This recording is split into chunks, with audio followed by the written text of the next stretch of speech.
வேதத்தில் காணும் பாத்திரம் எல்லாம் இயேசுவை போற்றிடுமே. என்னையும் அவ்வித பாத்திரமாய் பணைந்து கொள்ளுமே. குயவனே குயவனே படைப்பின் காரணனே, களிமண்ணான என்னையுமே கண்ணோக்கி பார்த்திடுமே.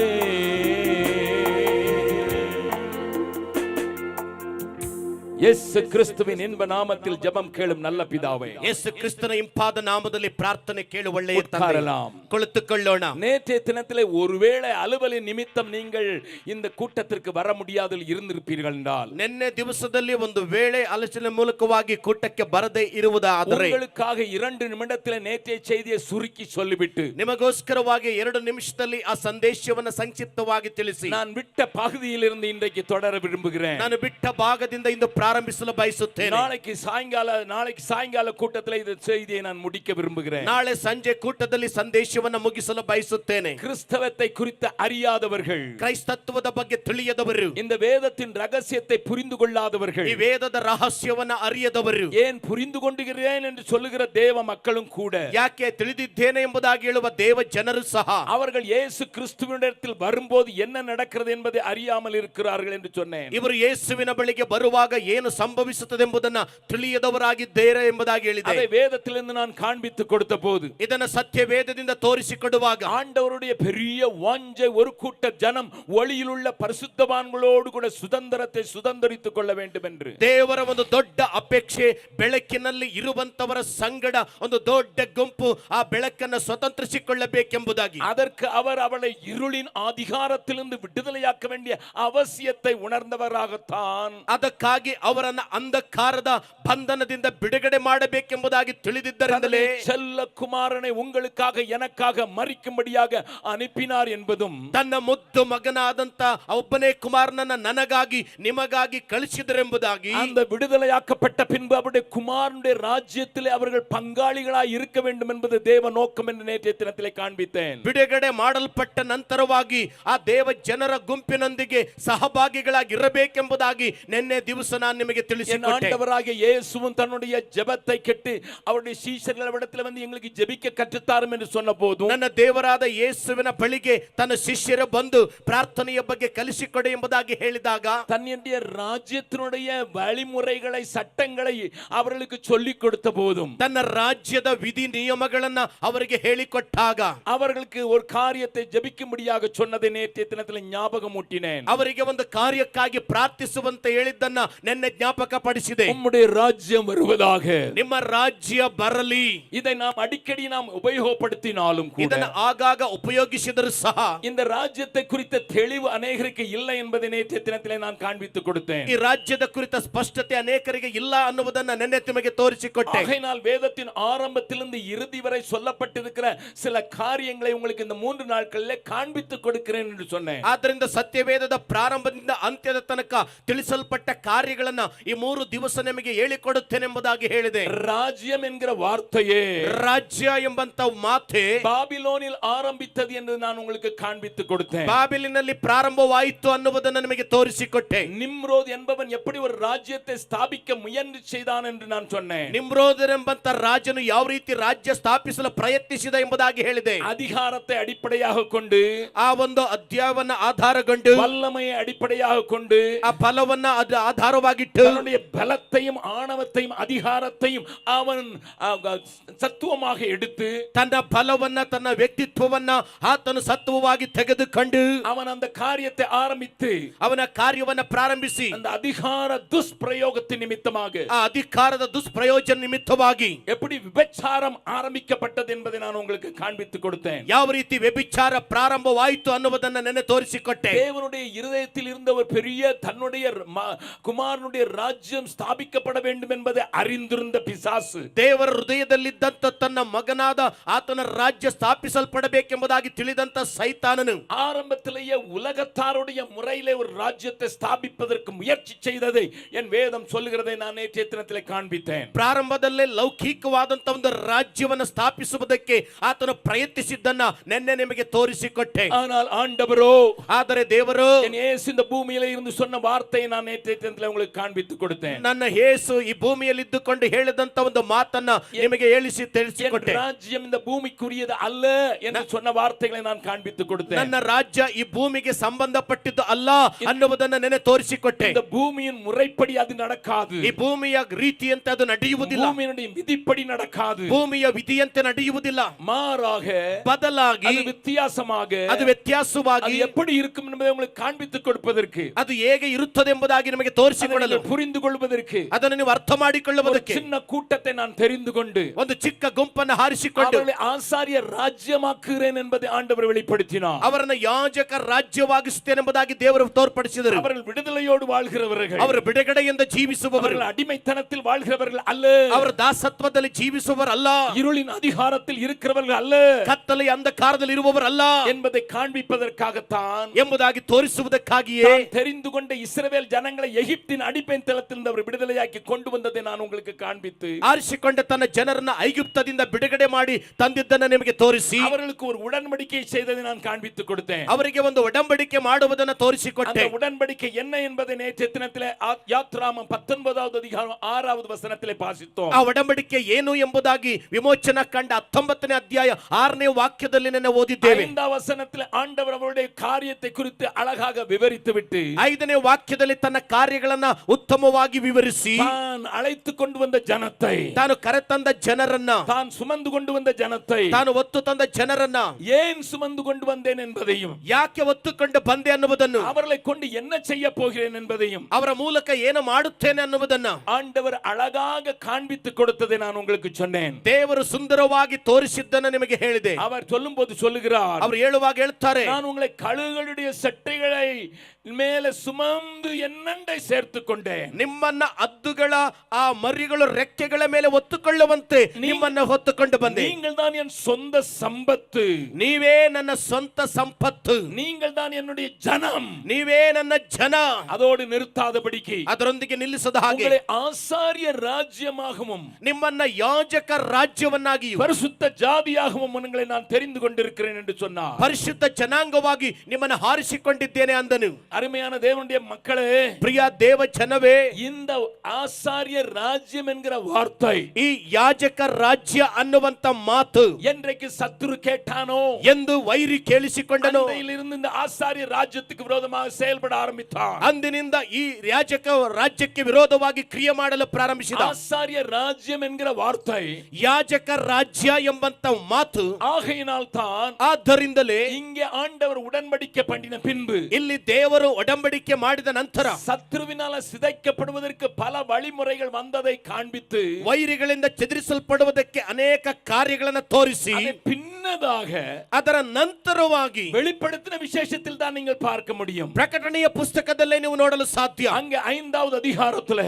ಅಲ್ಲಿ 5ನೇ ಅಧ್ಯಾಯದಲ್ಲಿ பரலோகத்தில் ஒரு கூட்டம் நின்று ஜெயம் எடுக்கிறது. ಪರಲೋಕದಲ್ಲಿ ಒಂದು ಗುಂಪು ನಿಂತು ಜಯ ಹೊಂದುತ್ತದೆ. அதை குறித்து வேதம் சொல்லுகிற வார்த்தையை நான் உங்களுக்கு காண்பித்து கொடுக்க விரும்புகிறேன். ಅದರ ಬಗ್ಗೆ ಹೇಳುವ ದೇವರ ವಾಕ್ಯವನ್ನು ತೋರಿಸಿಕೊಡಲು அங்கே ಬಯಸುತ್ತೇನೆ. சொல்லப்பட்டிருக்கிற காரியத்தை நீங்கள் பார்க்கும்படியாக ಇಲ್ಲಿ ಹೇಳಲ್ಪಟ್ಟ ಕಾರ್ಯವನ್ನು ನೋಡುವಂತೆ, ஒருவேளை தமிழிலே வெறும் ஆசாரியர்கள் என்று போட்டிருந்தாலும், ಒಂದು ವೇಳೆ ಕನ್ನಡದಲ್ಲಿ ಯಾಜಕರೆಂಬುದಾಗಿ ಹಾಕಿದರು, அதை அங்கே நீங்கள் ஆங்கிலத்திலே பார்த்தால் அது விளங்கும். ಅದನ್ನ ಆಂಗ್ಲದಲ್ಲಿ ನೋಡಿದರೆ ಅರ್ಥವಾಗುತ್ತದೆ. வெளிப்படுத்தின விசேஷம் 5வது அதிகாரம் ಪ್ರಕಟಣೆಯ ಪುಸ್ತಕ 5ನೇ ಅಧ್ಯಾಯ 9வது 10வது வசனத்தை வாசிக்கிறேன். 9, 10ನೇ ವಾಕ್ಯವನ್ನು ಓದುತ್ತೇನೆ. வெளிப்படுத்தின விசேஷம் 5வது அதிகாரம் ಪ್ರಕಟಣೆಯ ಪುಸ್ತಕ 5ನೇ ಅಧ್ಯಾಯ 9வது 10வது வசனத்திலே 9, 10ನೇ ವಾಕ್ಯದಲ್ಲಿ யோவான் ஒரு பெரிய திரள் கூட்டத்தை பார்க்கிறான். ಯೋಹಾನನು ದೊಡ್ಡ ಮಹಾ ಸಮೂಹವನ್ನು ನೋಡುತ್ತಾನೆ. அந்த மக்கள் எப்படி சொல்லுகிறார்கள்? ಆ ಜನರು ಹೇಗೆ ಹೇಳುತ್ತಾರೆ? ஆண்டவர் நீர் அடிக்கப்பட்டு, ದೇವರೇ ನೀನು ಜಜ್ಜಲ್ಪಟ್ಟು, சகல கோத்திரங்களிலும் பாசைக்காரரிலும் ஜனங்களிலும் ஜாதிகளிலும் இருந்து ಸಕಲ ಕುಲ ಭಾಷೆ ಪ್ರಜೆ ಜನಾಂಗಗಳವರಿಂದ எங்களை தேவனுக்கென்று உம்முடைய இரத்தத்தினாலே மீட்டுக்கொண்டு ನಮ್ಮನ್ನ ದೇವರಿಗಾಗಿ ನಿಮ್ಮ ರಕ್ತದಿಂದ ಕೊಂಡುಕೊಂಡು எங்கள் தேவனுக்கு முன்பாக ನಮ್ಮ ದೇವರಿಗೋಸ್ಕರ எங்களை ஆசாரிய ராஜ்யமாக்கி ನಮ್ಮನ್ನ ಯಾಜಕ ರಾಜ್ಯವನ್ನಾಗಿಸಿ எங்களை ஆளுகை செய்கிறவர்களாக உருவாக்கினீர் என்று அவர்கள் பாடுகிற சத்தம் கேட்கிறது. ನಮ್ಮನ್ನು ಆಳುವವರಂತೆ ರೂಪಿಸಿದ್ದಿ ಎಂಬುದಾಗಿ ಜೋರಾಗಿ ಹಾಡುವುದನ್ನು ನೋಡುತ್ತೇವೆ. ஆசாரிய ராஜ்யம் என்கிற பதம் இங்கே தான் மறுபடியும் பாடப்படுகிறது. ಯಾಜಕ ರಾಜ್ಯ ಅನ್ನುವುದು ಮತ್ತೆ ಇಲ್ಲಿ ಆಡಲ್ಪಡುತ್ತದೆ. இன்றைக்கு இந்தியாவில் இருக்க ஒரு சாரார் ಇಂದು ಭಾರತದಲ್ಲಿರುವಂತ ಒಂದು ಕಡೆಯವರು மதத்தை அடிப்படையாக கொண்டு ತನ್ನ ಮತವನ್ನು ಆಧಾರವಾಗಿಟ್ಟು தங்களுக்கு என்ன தெரியும் என்பதை தெரியாதவர்களாக ತಮಗೆ ಏನು ಗೊತ್ತು ಎಂಬುದಾಗಿ ಗೊತ್ತಿಲ್ಲದೆ இந்த இந்திய தேசம் ஒரு குறிப்பிட்ட மதத்தினருக்கு மாத்திரம் தான் சொந்தம். ಈ ಭಾರತ ದೇಶ ನಿರ್ದಿಷ್ಟವಾದ ಮತದವರಿಗೆ ಮಾತ್ರ ಸ್ವಂತ. மற்றவர்களுக்கு இங்கே இடமில்லை என்று கொக்கரிக்கிற நாளிலே ಇತರರಿಗೆ ಜಾಗ ಇಲ್ಲ ಎಂಬುದಾಗಿ ಧ್ವನಿಸುವ ದಿನಗಳಲ್ಲಿ என் சத்திய வேதம் சொல்லுகிறது, ನನ್ನ ಸತ್ಯ ವೇದ ಹೇಳುತ್ತದೆ, சகல கோத்திரங்களிலும் ಸಕಲ ಕುಲ சகல ಭಾಷೆಗಳಲ್ಲಿ பாஷைக்காரரிலும் ಸಕಲ ಭಾಷೆಗಳಲ್ಲಿ சகல ஜாதிகளிலும் இருந்து ಸಕಲ ಜನಾಂಗಗಳಿಂದ தேவன் மீட்டுக் கொண்ட ஜனம் உலகம் முழுவதும் உண்டு என்பதை அவர்களுக்கு காண்பிக்கத்தக்கதாக ஆண்டவர் முழங்க விரும்புகிறார். ದೇವರು ವಿಮೋಚಿಸಿಕೊಂಡಂತ ಜನ ಇಡೀ ಲೋಕದಲ್ಲಿದ್ದಾರೆ ಅನ್ನುವುದನ್ನ ಅವರಿಗೆ ತೋರಿಸುವುದಕ್ಕಾಗಿ ದೇವರು ಗರ್ಜಿಸುತ್ತಾರೆ. நன்றாய் கேட்கும்படியாய் கேட்கிறேன். ಚೆನ್ನಾಗಿ ಕೇಳಿಸಿಕೊಳ್ಳುವಂತೆ ಕೇಳುತ್ತೇನೆ. ஆண்டவர் ஒரு சாராரையும் ஒதுக்குகிறவர் அல்ல. ನನ್ನ ದೇವರು ಒಂದು ಪಕ್ಷದವರನ್ನ எல்லாரையும் ಬದಿಗೊತ್ತವರಲ್ಲ. அணைத்துக் கொண்டு அவர்களை தன்னுடைய ராஜ்யத்தின் பிரஜையாக மாற்ற விரும்புகிறார். ಎಲ್ಲರನ್ನ ಹಪ್ಪಿಕೊಂಡು ತನ್ನ ರಾಜ್ಯದ ಪ್ರಜೆಯಾಗಿಸಲು அவர்களுக்கு ಬಯಸುತ್ತಾರೆ. ஆளுகை கொடுக்க விரும்புகிறார். ಅವರಿಗೆ ಆಡಳಿಕೆ ಕೊಡಲು ಬಯಸುತ್ತಾರೆ. ஆனால் இதற்கு இடையில் ಆದರೆ ಇದರ ಮಧ್ಯದಲ್ಲಿ ஆசாரிய ராஜ்யமாக அழைக்கப்பட்ட தேவ ஜனம், ಯಾಜಕ ರಾಜ್ಯವಾಗಿ ಕರೆಯಲ್ಪಟ್ಟ ದೇವ ಜನ, உலகத்திற்கு மாதிரியாக ஆசீர்வாதமாக அழைக்கப்பட்ட ஜனம், ಲೋಕಕ್ಕೆ ಮಾದರಿಯಾಗಿ ಯಾಜಕರಾಗಿ ಕರೆಯಲ್ಪಟ್ಟ ದೇವ ಜನ எப்பொழுதும் இரண்டு காரியங்களால் உடைக்கப்படும் என்பதை வேதம் எனக்கு காண்பிக்கிறது. ಯಾವಾಗಲೂ ಎರಡು ಕಾರ್ಯದಲ್ಲಿ ಮುರಿಯಲ್ಪಡುತ್ತದೆ ಎಂಬುದಾಗಿ ಸತ್ಯವೇದ ತೋರಿಸಿಕೊಡುತ್ತದೆ. ಒಂದು பரிசுத்த குலைச்சல், ಪರಿಶುದ್ಧದ ಕೊರತೆ, இரண்டாவது ಎರಡನೇದಾಗಿ பிரிவினாய். ಒಂದು ವಿಭಜನೆ. இந்த ரெண்டு காரியத்தின் சத்துரு அவ்வப்போது தூவிக்கொண்டுதான் ಈ இருக்கிறார். ಎರಡು ಕಾರ್ಯಗಳನ್ನ ಶತ್ರು ಆಗಾಗ ಎಬ್ಬಿಸುತ್ತಿದ್ದಾನೆ. ஏனென்றால் அவனுக்கு தெரியும், ಯಾಕೆಂದ್ರೆ ಅವನಿಗೆ ಗೊತ್ತು, அந்த ராஜ்யம் ஸ்தாபிக்கப்பட்டால் ಆ ರಾಜ್ಯ ಸ್ಥಾಪನೆಗೊಂಡರೆ அங்கே அன்பு இருக்கும், ಅಲ್ಲಿ ಪ್ರೀತಿ ಇರುತ್ತದೆ, அங்கே கரடியும் பசுவும் சேர்ந்து மேயும். ಅಲ್ಲಿ ಕರಡಿ ಹಸು ಒಟ್ಟಾಗಿ ಮೇಯುತ್ತದೆ. அப்படி வாழ்வது எனக்கு, நான் பிரித்து வாழ்ந்தால் தான் எனக்கு ராஜ்யம் இருக்கும். ವಿಂಗಡಿಸಿ ಜೀವಿಸಿದರೆ ನನಗೆ ರಾಜ್ಯವಿರುತ್ತದೆ. ஆகையினால பிரிப்பதற்கு தன்னால் இயன்ற அனைத்தையும் அவன் சத்துரு செய்கிறான். ಆದ್ದರಿಂದ ವಿಂಗಡಿಸುವುದಕ್ಕೆ ಬೇಕಾದ ಎಲ್ಲವನ್ನ ವೈರಿ ಮಾಡುತ್ತಾನೆ. சரித்திரத்தின் ஒவ்வொரு நாளத்திலும் அவர் செய்ததை பார்க்கலாம். ಚರಿತ್ರೆಯ ಒಂದೊಂದು ಕಾಲದಲ್ಲಿ ಅವರು ಮಾಡಿದ್ದನ್ನು ನೋಡಬಹುದು. அது இந்தியாவில் இன்றைக்கு தீவிரமாக்கப்பட்டிருக்கிறது நீங்கள் பார்க்க முடியும். ಅದು ಭಾರತದಲ್ಲಿ ತ್ವರಿತಗೊಳಿಸಲ್ಪಟ್ಟಿರುವುದನ್ನು ನೋಡಬಹುದು. ஆனா நேற்றைய தினத்தில் ஒரு காரியத்தை சொல்லிக் கொடுத்தேன். ಆದರೆ ನಿನ್ನೆ ಒಂದು ಕಾರ್ಯವನ್ನು ಹೇಳಿಕೊಟ್ಟೆ. வேறு பிரிக்கப்பட்ட ஆசாரிய ராஜ்யம், ಪ್ರತ್ಯೇಕಿಸಲ್ಪಟ್ಟ ಯಾಜಕ ರಾಜ್ಯ,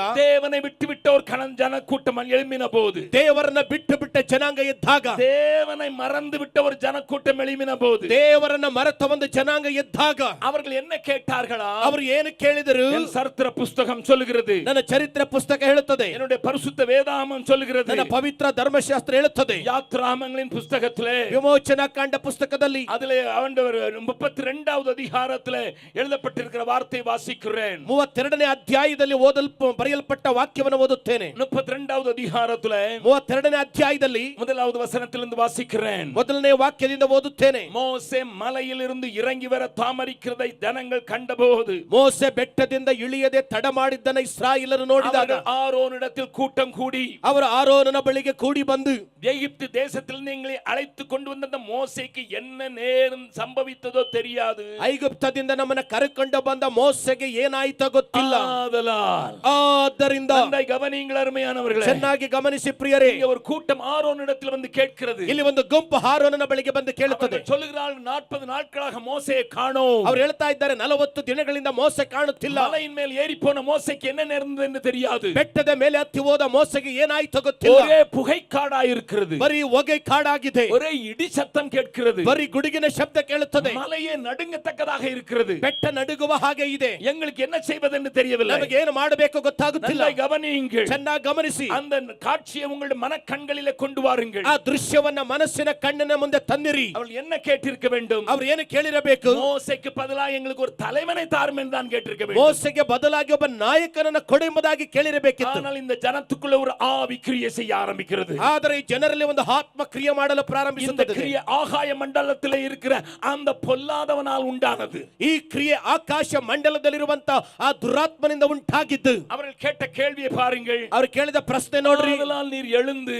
ಆದ್ದರಿಂದ ನೀನು ಎದ್ದು எங்களுக்கு முன் செல்லும் தெய்வங்களை தாரும். ನಮಗೆ ಮುಂದಗಡೆ ಹೋಗುವುದಕ್ಕೆ ದೇವರುಗಳನ್ನ ಕೊಡು. தலைவனை தான் கேட்டிருக்க வேண்டும். ಅದಕ್ಕೆ ಆ ನಾಯಕನನ್ನ ಕೇಳಿರಬೇಕು. மாறாக தெய்வங்களை கேட்கிறார்கள். ಬದಲಾಗಿ ದೇವರುಗಳನ್ನ ಕೇಳುತ್ತಾರೆ. ஏனென்றால் சத்துருவாகிய சாத்தானுக்கு தெரியும். ಯಾಕೆಂದ್ರೆ ಶತ್ರುವಾದ ಸೈತಾನನಿಗೆ தேவன் இந்த ஜனத்தை ராஜாவாக ஆள்கிறவர். ದೇವರು ಈ ಜನವನ್ನ ರಾಜ್ಯವಾಗಿ ಆಳುವವರು. இவர்கள் தேவனுக்குரிய ராஜ்யம். ಇವರು ದೇವರಿಗಿರುವ ರಾಜ್ಯ. தேவனுக்கு முன்பாக நிற்பதற்கு தங்களை ஆசாரியர்களாக தேவன் தெரிந்து கொண்டவர்கள். ದೇವರ ಮುಂದೆ ನಿಲ್ಲುವುದಕ್ಕಾಗಿ ಯಾಜಕರನ್ನಾಗಿ ಆರಿಸಿಕೊಂಡವರು. விடுதலையானவர்கள், ಬಿಡುಗಡೆಯಾದವರು. இவர்கள் தேவனுக்கு முன்பாக நின்று விட்டால் ಇವರು ದೇವರ ಮುಂದೆ ನಿಂತರೆ எனக்கு ஒன்றும் செயல்பட முடியாமல் போய்விடும். ನಾನು ಏನು ಮಾಡಲು ಆಗುವುದಿಲ್ಲ. ஆகையினால் இவர்களை பரிசுத்த குலைச்சலாக்க வேண்டும். ಆದ್ದರಿಂದ ಅವರಿಗೆ ಪರಿಶುದ್ಧತೆಯಲ್ಲಿ ಒಲೆ ಮಾಡಬೇಕು. முதலாவது அவருடைய ஆவியிலே பரிசுத்த குலைச்சலை கொண்டு வருகிறார். ಮೊದಲನೇದಾಗಿ ಆತ್ಮದಲ್ಲಿ ಪರಿಶುದ್ಧದ ಒಲೆ ಮಾಡುತ್ತಾನೆ. என்னை கேட்கிற அருமையான தேவ ஜனமே, ನನ್ನ ಕೇಳುವ ಪ್ರಿಯ ದೇವ ಜನವೇ, இந்த காரியத்தை சத்துரு செய்தபோது, ಈ ಕಾರ್ಯವನ್ನು ಶತ್ರು ಮಾಡಿದಾಗ ஓரளவுக்கு வெற்றியும் பெற்று விட்டான். ಒಂದು ಪಕ್ಷ ಜಯ ಹೊಂದಿಕೊಂಡ.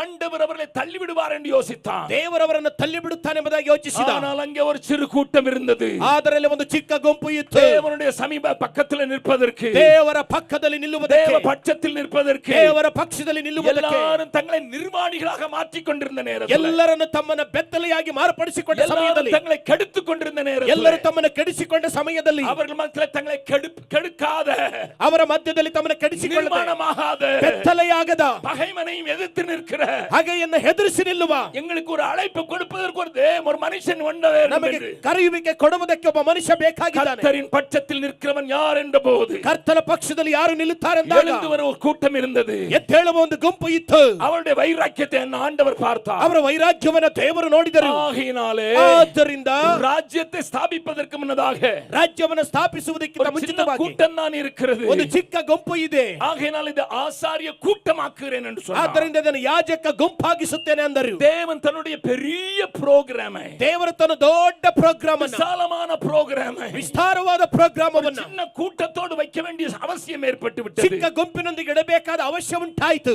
ஆனாலும் தேவ மனிதனாகிய மோசே, ದೇವ ಮನುಷ್ಯನಾದ ಮೋಸೆ தேவ பர்வதத்தில் ஏறி நின்று, ದೇವ ಪರ್ವತದಲ್ಲಿ ಹತ್ತಿ ನಿಂತು, அவர்கள் அழிக்கப்படக்கூடாதபடிக்கு, ಅವರು ನಾಶವಾಗದ ಹಾಗೆ இன்னொரு ಚಾನ್ಸ್ தாரும் ஆண்டவரே, ಇನ್ನೊಂದು ಸಂದರ್ಭ ಕೊಡು ದೇವರೇ, இன்னொரு காரியத்தை செய்யும் ஆண்டவரೇ, ಇನ್ನೊಂದು ಕಾರ್ಯವನ್ನು ಮಾಡು ದೇವರೇ, அவர்களோடு என்னை அழித்து விடும் என்று சொல்கிறார். ಅವರೊಂದಿಗೆ ಯಾಕೆಯ ನಾಶ ಮಾಡನುತ್ತಿ, அதற்கு இறங்கி ಅದಕ್ಕೆ ಇಳಿದು தேவன் அவர்களை காப்பாற்றுகிறார். ದೇವರವರನ್ನ ಕಾಪಾಡುತ್ತಾರೆ. காப்பாற்றுகிற ஜனம், காப்பாற்றப்பட்ட ஜனம் வனாந்தரத்திலே வழி நடக்கிறார்கள். ಕಾಪಾಡಲ್ಪಟ್ಟ ಜನ ಹರಡುವಿಯಲ್ಲಿ ಹೋಗುತ್ತಾ ಇದ್ದಾರೆ. ಚೆನ್ನಾಗಿ ಗಮನಿಸಿ, ஆண்டவர் கொடுத்த உடன்படிக்கை மறுபடியும் நினைவு கூறுகிறார். ದೇವರು ಕೊಟ್ಟ ಒಡಂಬಡಿಕೆಯನ್ನು ಪುನಃ ಜ್ಞಾಪಕ ಮಾಡುತ್ತಾರೆ. எப்படி நினைவு கூறுகிறார் தெரியுமா? ಹೇಗೆ ಜ್ಞಾಪಿಸುತ್ತಾರೆ ಗೊತ್ತಾ? என்னோடு சேர்ந்து திருப்புங்கள். ನನ್ನ ಸಂಗಡ ತಿರುಗಿಸಿರಿ. என்னாகமம் 24வது அதிகாரம், ಅರಣ್ಯಕಾಂಡ 24ನೇ ಅಧ್ಯಾಯ. அங்கே ஆண்டவர் அவர்களை குறித்து சொல்லுகிறதை பாருங்கள். ಅಲ್ಲಿ ದೇವರವರ ಬಗ್ಗೆ ಹೇಳುವುದನ್ನು ನೋಡ್ರಿ. இங்கே பீலையாம் என்கிற ஒரு கள்ள தீர்க்கதரிசி, ಇಲ್ಲಿ ಬಿಳಾಮನ್ ಎಂಬಂತ ಕಳ್ಳ ಪ್ರವಾದಿ, தன்னுடைய காரியத்தை பணத்துக்கு விற்று போட்டவன், ತನ್ನ ಕಾರ್ಯವನ್ನು ಹಣಕ್ಕಾಗಿ ಮಾರಿಕೊಂಡವನು, பொருளாசைக்காரன் என்று வேதம் சொல்கிறது. ದ್ರವ್ಯಾಸೆಯುಳ್ಳವನೆಂಬುದಾಗಿ ಸತ್ಯವೇದ ಹೇಳುತ್ತದೆ. அவனுக்கு சில வரங்கள் இருந்தது போல காணப்படுகிறது, ಅವನಿಗೆ உண்மைதான். ಕೆಲವು ವರಗಳು ಇದ್ದಂತೆ ಕಾಣುತ್ತದೆ, ಸತ್ಯ. அவனுக்கு சில வெளிப்பாடுகள் இருந்தது போல காணப்படுவது உண்மைதான். ಅವನಿಗೆ ಕೆಲವು ಪ್ರಕಟಣೆ ವರಗಳು ಇರುವುದನ್ನು ಕಾಣುವುದು ನಿಜ. ஆனால் அவனுக்குள் இருந்த பொருளாசை, ಆದ್ರೆ ಅವನಲ್ಲಿ ಇದ್ದಂತ ದ್ರವ್ಯಾಸೆ அவனுடைய கண்களை அடைத்ததினாலே, ಅವನ ಕಣ್ಣುಗಳ ಮುಚ್ಚಿದ್ದರಿಂದ கழுதை பார்க்கிறதை கூட பார்க்க முடியவில்லை, ಕತ್ತೆ ನೋಡುವುದನ್ನು ಸಹ ನೋಡಲು ಆಗಲಿಲ್ಲ. அதற்கு முந்தின ராவிலே, ಅದರ ಹಿಂದಿನ ರಾತ್ರಿಯಲ್ಲಿ கர்த்தருடைய சத்தத்தை கேட்ட மனிதன், ಕರ್ತನ ಸ್ವರವನ್ನು ಕೇಳಿದ ಮನುಷ್ಯ, முந்தின ராவிலே, ಅದರ ಹಿಂದಿನ ರಾತ್ರಿಯಲ್ಲಿ, அதற்கு முந்தின நாளும், ಅದರ ಮುಂದಿನ ದಿವಸ தேவ சத்தத்தை கேட்ட மனிதன், ದೇವರ ಶಬ್ದವನ್ನು ಕೇಳಿದ ಮನುಷ್ಯ, பொருளாசை கண்களை மறைக்கும் போது, ದ್ರವ್ಯಾಸೆಯ ಕಣ್ಣುಗಳನ್ನು ಮರೆಮಾಡುವಾಗ, எவ்வளவு பெரிய ஊழியக்காரனாய் இருந்தாலும் ಎಷ್ಟೇ சரி, ದೊಡ್ಡ ಸೇವಕನಾದರೂ ಸರಿ, தேவனோடு சம்பாஷணை பண்ணுகிறவனாய் இருந்தாலும் சரி, ದೇವರೊಂದಿಗೆ ಸಂಭಾಷಣೆ ಮಾಡುವನಾದರೂ ಸರಿ, எந்த மனிதனுக்கு பொருளாசை என்கிற காரியம் கண்களை அடைக்கிறதோ, ಯಾವ ಮನುಷ್ಯನಿಗೆ ದ್ರವ್ಯಾಸೆ ಎಂಬ ಕಾರ್ಯ ಕಣ್ಣುಗಳನ್ನು ಮುಚ್ಚುತ್ತದೋ, அவன் கழுதைக்கு தெரிகிறது கூட பார்க்க மாட்டான், ಅವನು ಕತ್ತೆಗೆ ಕಾಣುವುದನ್ನು ಸಹ ನೋಡುವುದಿಲ್ಲ. பக்கத்துல இருக்க கையை பிடிச்சு கேளுங்க, ಪಕ್ಕದವ್ರು ಕೈಕೊಂಡು ಹೇಳ್ರಿ, சொல்லுங்க, ಹೇಳ್ರಿ, கழுதைக்கு தெரிகிறது கூட உங்களுக்கு தெரியாம போயிடும். ಕತ್ತೆಗೆ ಕಾಣೋದು ನಿಮಗೆ ಕಾಣದೆ ಹೋಗ್ಬಿಡುತ್ತದೆ. கழுதைக்கு தெரியுது முன்னால தூதன் இருக்கிறான் என்று, ಕತ್ತೆಗೆ ಗೊತ್ತಾಗುತ್ತೆ ಮುಂದೆ ದೂತ ಇದ್ದಾನೆ. உருவின பட்டயத்தோடு தூதன் இருக்கிறதை கழுதை பார்க்கிறது. ಬಿಚ್ಚಿದ ಕತ್ತಿಯಿಂದ ಕತ್ತೆ ಇರುವುದನ್ನು, ದೂತನು ಇರುವುದನ್ನು ಕತ್ತೆ ನೋಡ್ತಾ ಇದೆ. ஒரு தடவை பார்க்கிறது, ಒಂದು ಸಲ ನೋಡುತ್ತೆ, ரெண்டு தடவை பார்க்கிறது. ಎರಡು ಸಲ ನೋಡುತ್ತದೆ. எப்பா பெரிய ஊழியக்காரனே, ಅಪ್ಪ ದೊಡ್ಡ ದೇವ ಸೇವಕನೇ, தேசங்களுக்கு அழைக்கப்பட்ட ஊழியக்காரனே, ದೇಶಕ್ಕಾಗಿ ಕರೆಯಲ್ಪಟ್ಟ ಸೇವಕರೇ, பொருளாசை உன்னுடைய கழுதையை காட்டிலும் மோசமாய் மாற்றி, ನಿನ್ನ ದ್ರವ್ಯಾಸ ನಿನ್ನ ಕತ್ತೆಗಿಂತಲೂ ಮೋಸವಾಗಿ ಬಿಟ್ಟಿತು. அருமையான தேவ பிள்ளைகளே, ಪ್ರಿಯ ದೇವ ಜನವೇ, அந்த நேரத்திலே ಆ ಸಮಯದಲ್ಲಿ அவனுடைய கண்களை ஆண்டவர் அவருடைய ஆவியை அனுப்பி திறக்கிறார். ಅವನ ಕಣ್ಣುಗಳನ್ನು ದೇವರು ತನ್ನ ಆತ್ಮವನ್ನು ಕಳಿಸಿ ತೆರೆಯುತ್ತಾನೆ. அவருடைய கதை உங்களில் அநேகருக்கு தெரிந்திருக்கலாம். ಅವರ ಕಥೆ ಅನೇಕರಿಗೆ ತಿಳಿದಿರಬಹುದು. ஆனால் அவன் வாயிலிருந்து ஒரு வருகிற வார்த்தை பாருங்கள். ಆದ್ರೆ ಅವನ ಬಾಯಿಂದ ಬರುವ ಒಂದು ಮಾತನ್ನು ನೋಡ್ರಿ. எண்ணாகமம் 24வது அதிகாரம் ಅರಣ್ಯಕಾಂಡ 24ನೇ ಅಧ್ಯಾಯ 3வது வசனத்திலிருந்து வாசிக்கிறேன். 3ನೇ ವಾಕ್ಯದಿಂದ ಓದುತ್ತೇನೆ. கண் திறக்கப்பட்டவன் உரைக்கிறதாவது, ಕಣ್ಣು ತೆರೆಯಲ್ಪಟ್ಟವನು ಹೇಳುವುದೇನೆಂದರೆ, இவனுடைய கண்கள் இப்பொழுது திறக்கப்பட்டது மாத்திரமல்ல, ಇವನ ಕಣ್ಣುಗಳು ತೆರೆಯಲ್ಪಟ್ಟಿದ್ದು ಮಾತ್ರವಲ್ಲ. 24வது அதிகாரத்தை பார்த்தால் 24ನೇ ಅಧ್ಯಾಯದಲ್ಲಿ ನೋಡಿದ್ರೆ வரும் காரியங்களை பார்க்கும்படியாக கண்களை திறக்கிறார் ஆண்டவர். ಮುಂದಿನ ಕಾರ್ಯಗಳನ್ನು ನೋಡುವಂತೆ ದೇವರ ಕಣ್ಣುಗಳನ್ನು ತೆರೆಯುತ್ತಾರೆ. பொருளாசை உள்ளவன் தான், ದ್ರವ್ಯಾಸ ಉಳ್ಳವನೇ, தனக்காக வாழ்கிறவன் தான், ತನಗಾಗಿ ಜೀವಿಸುವವನೇ, எப்படியாயிலும் கனம் பெற வேண்டும் என்று வாஞ்சிக்கிறவன் தான், ಹೇಗಾದ್ರೂ ಗೌರವ ಪಡೆಯಬೇಕೆಂದು ಅಪೇಕ್ಷಿಸುವವನು, பாப்புலர் ஆக வேண்டும் என்று நினைக்கிறவன் தான். ಪ್ರಸಿದ್ಧಿ ಆಗಬೇಕೆಂದು ಯೋಚಿಸುವವನು, ஆனாலும் கூட ಆದರೂ ಸಹ அவனுக்கு தேவன் முன்னாதான காரியத்தை காண்பிக்கிறார். ಅವನಿಗೆ ದೇವರ ಮುಂದಿನ ಸಂಗತಿಗಳನ್ನು ತೋರಿಸುತ್ತಾನೆ. யாக்கோபிலே ஒரு நட்சத்திரம் தோன்றுகிறதை அவனால் பார்க்க முடியும். ಯಾಕೋಬಿನಲ್ಲಿ ಒಂದು ನಕ್ಷತ್ರ ಉದಯಿಸುವುದನ್ನು ಅವನು ನೋಡಲು ಸಾಧ್ಯವಾಯಿತು. கவனியுங்கள், ಚೆನ್ನಾಗಿ ಗಮನಿಸಿ. இயேசு இந்த உலகத்தில் ஒரு நட்சத்திரமாக தோன்றுவார், நம்பிக்கை நட்சத்திரமாக தோன்றுவார் என்பதை அவனால் பார்க்க முடிகிறது. ನನ್ನ ಯೇಸು ಈ ಲೋಕದಲ್ಲಿ ನಿರೀಕ್ಷೆಯ ನಕ್ಷತ್ರವಾಗಿ ಉದಯಿಸುತ್ತಾನೆ ಎಂಬುದಾಗಿ ಅವನಿಂದ ನೋಡಲು ಸಾಧ್ಯವಾಯಿತು. ஆனால் அதை காட்டிலும் பெரிய ஒரு காரியத்தை காண்பித்துக் கொடுக்கிறேன். ಅದಕ್ಕಿಂತ ದೊಡ್ಡ ಕಾರ್ಯವನ್ನು ತೋರಿಸಿಕೊಡುತ್ತೇನೆ. நீங்கள் வாசித்தீர்கள் என்றால், ನೀವು ಓದುವುದಾದರೆ அவன் 5வது வசனத்திலிருந்து 7வது வசனம் வரை பயங்கரமான ஒரு காரியத்தை சொல்கிறான். ಅವನು 5ನೇ ವಾಕ್ಯದಿಂದ 7ರ ತನಕ ಭಯಂಕರವಾದ ಕಾರ್ಯ ಹೇಳುತ್ತಾನೆ. 3 முக்கியமான காரியங்கள் தேவ ஜனத்தை குறித்து ஆண்டவர் அவனுக்கு வெளிப்படுத்துகிற காரியத்தை காண்பித்துக் கொடுக்க விரும்புகிறார். 3 ಮುಖ್ಯವಾದ ಕಾರ್ಯಗಳನ್ನು ದೇವ ಜನರನ್ನ ಕುರಿತು ಆತನಿಗೆ ದೇವರು ತೋರಿಸುವುದನ್ನು ಹೇಳುತ್ತಾನೆ. 5வது வசனத்தை வாசிக்கிறேன். 5ನೇ ವಾಕ್ಯವನ್ನು ಓದುತ್ತೇನೆ. யாக்கோபே, ಯಾಕೋಬ್ಯರೇ, கூடாரங்களும், ನಿಮ್ಮ ಡೇರೆಗಳು, இஸ்ரவேலே, ಇಸ್ರಾಯೇಲರೇ, வாசஸ்தலங்களும், ನಿಮ್ಮ ನಿವಾಸಗಳು எவ்வளவு அழகானவைகள், நேர்த்தியானவைகள், ஒழுங்கானவைகள், ಎಷ್ಟು ಚೆಲುವಾಗಿವೆ, ರಮ್ಯವಾಗಿದೆ, ಸರಿಯಾದವುಗಳು. அவனுடைய கண்கள் திறந்தபோது ಅವರ ಕಣ್ಣುಗಳು ತೆರೆಯಲ್ಪಟ್ಟಾಗ தேவன் அழைத்து கொண்டு வந்த ஜனத்தை ದೇವರ ಕರೆತಂದ ಜನವನ್ನ அவர்கள் கூடாரங்களிலே வாசம் ಒಂದು பண்ணுகிறார்கள். ಡೇರೆಗಳಲ್ಲಿ ವಾಸ அது ಮಾಡುತ್ತಿದ್ದಾರೆ. அவனுக்கு அழகாக தெரிகிறது. ಅದು ಅವನಿಗೆ ಸುಂದರವಾಗಿ ಕಾಣುತ್ತದೆ. பரதேசி போல நடந்து போய் கொண்டிருக்கிறார்கள். ಪರದೇಶಿಯಾಗಿ ನಡೆದು ಹೋಗುತ್ತಿದ್ದಾರೆ. ஒரு இடத்தை விட்டு இன்னொரு இடத்திற்கு போய் ಒಂದು கொண்டிருக்கிறார்கள். ಸ್ಥಳವನ್ನ ಬಿಟ್ಟು ಇನ್ನೊಂದು ಸ್ಥಳಕ್ಕೆ இந்த ಹೋಗುತ್ತಿದ್ದಾರೆ. உலகம் எனக்கு சொந்தமல்ல என்பதை போல ஒரு இடத்தை விட்டு இன்னொரு இடத்துக்கு போகிறார்கள். ಈ ಲೋಕ ನನಗೆ ಸಂಬಂಧವಲ್ಲ ಎಂಬುದಾಗಿ ಒಂದು ಸ್ಥಳದಿಂದ ಇನ್ನೊಂದು ಸ್ಥಳಕ್ಕೆ ಹೋಗುತ್ತಿದ್ದಾರೆ. கண் திறக்கப்பட்டு தேவ ஆவியினாலே நிறைந்த மனுஷன், ಕಣ್ಣು ತೆರೆಯಲ್ಪಟ್ಟ ದೇವರ ಆತ್ಮನಿಂದ ತುಂಬಲ್ಪಟ್ಟ இந்த ಮನುಷ್ಯ காட்சியை பார்த்தபோது ಈ ದೃಶ್ಯವನ್ನು ನೋಡಿದಾಗ எவ்வளவு அழகானவைகள் என்று சொல்கிறார். ಎಷ್ಟು ಚೆಲುವಾದವೆಂಬುದಾಗಿ ಹೇಳುತ್ತಾನೆ. ஆண்டவர் தன் அவனை சொல்ல வைக்கிறார். ದೇವರು ಹೇಳುವಂತೆ ಹೇಳುತ್ತಾರೆ. எவனுடைய வாழ்க்கையிலே, ಯಾವನ ಜೀವಿತದಲ್ಲಿ இந்த பூமியிலே நான் பரதேசி என்று சொல்கிறார்களோ, ಈ ಭೂಮಿಯಲ್ಲಿ ನನ್ನ ಪರದೇಶ ಎಂಬುದಾಗಿ ಹೇಳುತ್ತಾರೋ, இந்த பூமியிலே நான் நிலையற்றவன் என்று ಈ சொல்கிறார்களோ, ಭೂಮಿಯಲ್ಲಿ ಗತಿನನು ಎಂಬುದಾಗಿ ಹೇಳುತ್ತಾರೋ, இந்த பூமி எனக்கு சொந்தமில்லை என்று ಈ சொல்கிறார்களோ, ಭೂಮಿ ನನಗೆ ಸ್ವಂತ ಅಲ್ಲ ಅನ್ನುತ್ತಾರೋ, இந்த உலகத்துக்கு நான் சொந்தமல்ல, ಈ ಲೋಕಕ್ಕೆ ನಾನು ಸ್ವಂತ ಅಲ್ಲ, கூடாரவாசிகளாகும் நமக்கின்று வீடென்றும் நாடென்றும் சொல்லலாமோ, கைவேலை அல்லாத வீடொன்றை தேவன் தான் தருவேன் என சொல்லி போகலையோ, ஆனந்தமே பரமானந்தமே இயேசு அண்ணலை அண்டினோர் கானந்தமே, இயேசு அண்ணலை அண்டினோர் கானந்தமே. பழைய பாடல்களிலே பக்தர்கள் இப்படித்தான் பாடினார்கள். ಹಳೆ ಹಾಡುಗಳಲ್ಲಿ ಭಕ್ತರು ಈ ರೀತಿ ಹಾಡಿದರು. இந்த உலகத்தின் வேஷம் கடந்து போகிறது என்று பவுல் எழுதுவான். ಈ ಲೋಕದ ಸ್ನೇಹ ದಾಟಿ ಹೋಗುತ್ತದೆ ಎಂಬುದಾಗಿ ಪೌಲನು ಹೇಳುತ್ತಾನೆ. ஆண்டவருக்கு இதயத்துக்கு ஏற்ற தாவீது எழுதுவான், நான் பரதேசியும் அரதேசியுமா இருக்கிறேன் என்று எழுதுவான். ದೇವರಿಗೆ ತಕ್ಕಂತ ಇವರ ಹೃದಯಕ್ಕೆ ತಕ್ಕಂತವನ್ನು ದಾವೀದನು ಹೇಳುತ್ತಾನೆ, ಲೋಕಕ್ಕೆ ಪರದೇಶಿ ಎಂಬುದಾಗಿ. தாவீதை குறித்து என் வேதம் சொல்லுகிறது. ದಾವೀದನ ಬಗ್ಗೆ ಸತ್ಯವೇದ ಹೇಳುತ್ತದೆ. 3200 டன் தங்கத்தை, பொன்னை ஆண்டவருடைய ஆலய வேலைக்காக வேலைக்காக சேகரித்து வைத்தவன். 3200 ಟನ್ ಬಂಗಾರವನ್ನ ದೇವರ ಕೆಲಸಕ್ಕಾಗಿ ಸೇಕರಿಸಿ ಇಟ್ಟವನು. என்னை கேட்கிற அருமையானவர்களே, ನನ್ನನ್ನು ಕೇಳುವ ಪ್ರಿಯರೇ, 3200 டன் கோல்ட், 3200 ಟನ್ ಚಿನ್ನ. ஆகையினால் தான் பின்னதாக எருசலேமை அழிக்க வந்த நேபுகாத்நேச்சர் ஒவ்வொரு கல்லாக தோண்டி பார்த்தான். ಆದ್ದರಿಂದ ನಂತರವಾಗಿ ಯೆರೂಸಲೇಮನ್ನು ನಾಶ ಮಾಡಲು ಬಂದ ನೆಬೂಕದ್ನೆಚ್ಚರನು ಒಂದೊಂದು ಕಲ್ಲನ್ನು ಬಗೆದು ನೋಡಿದ.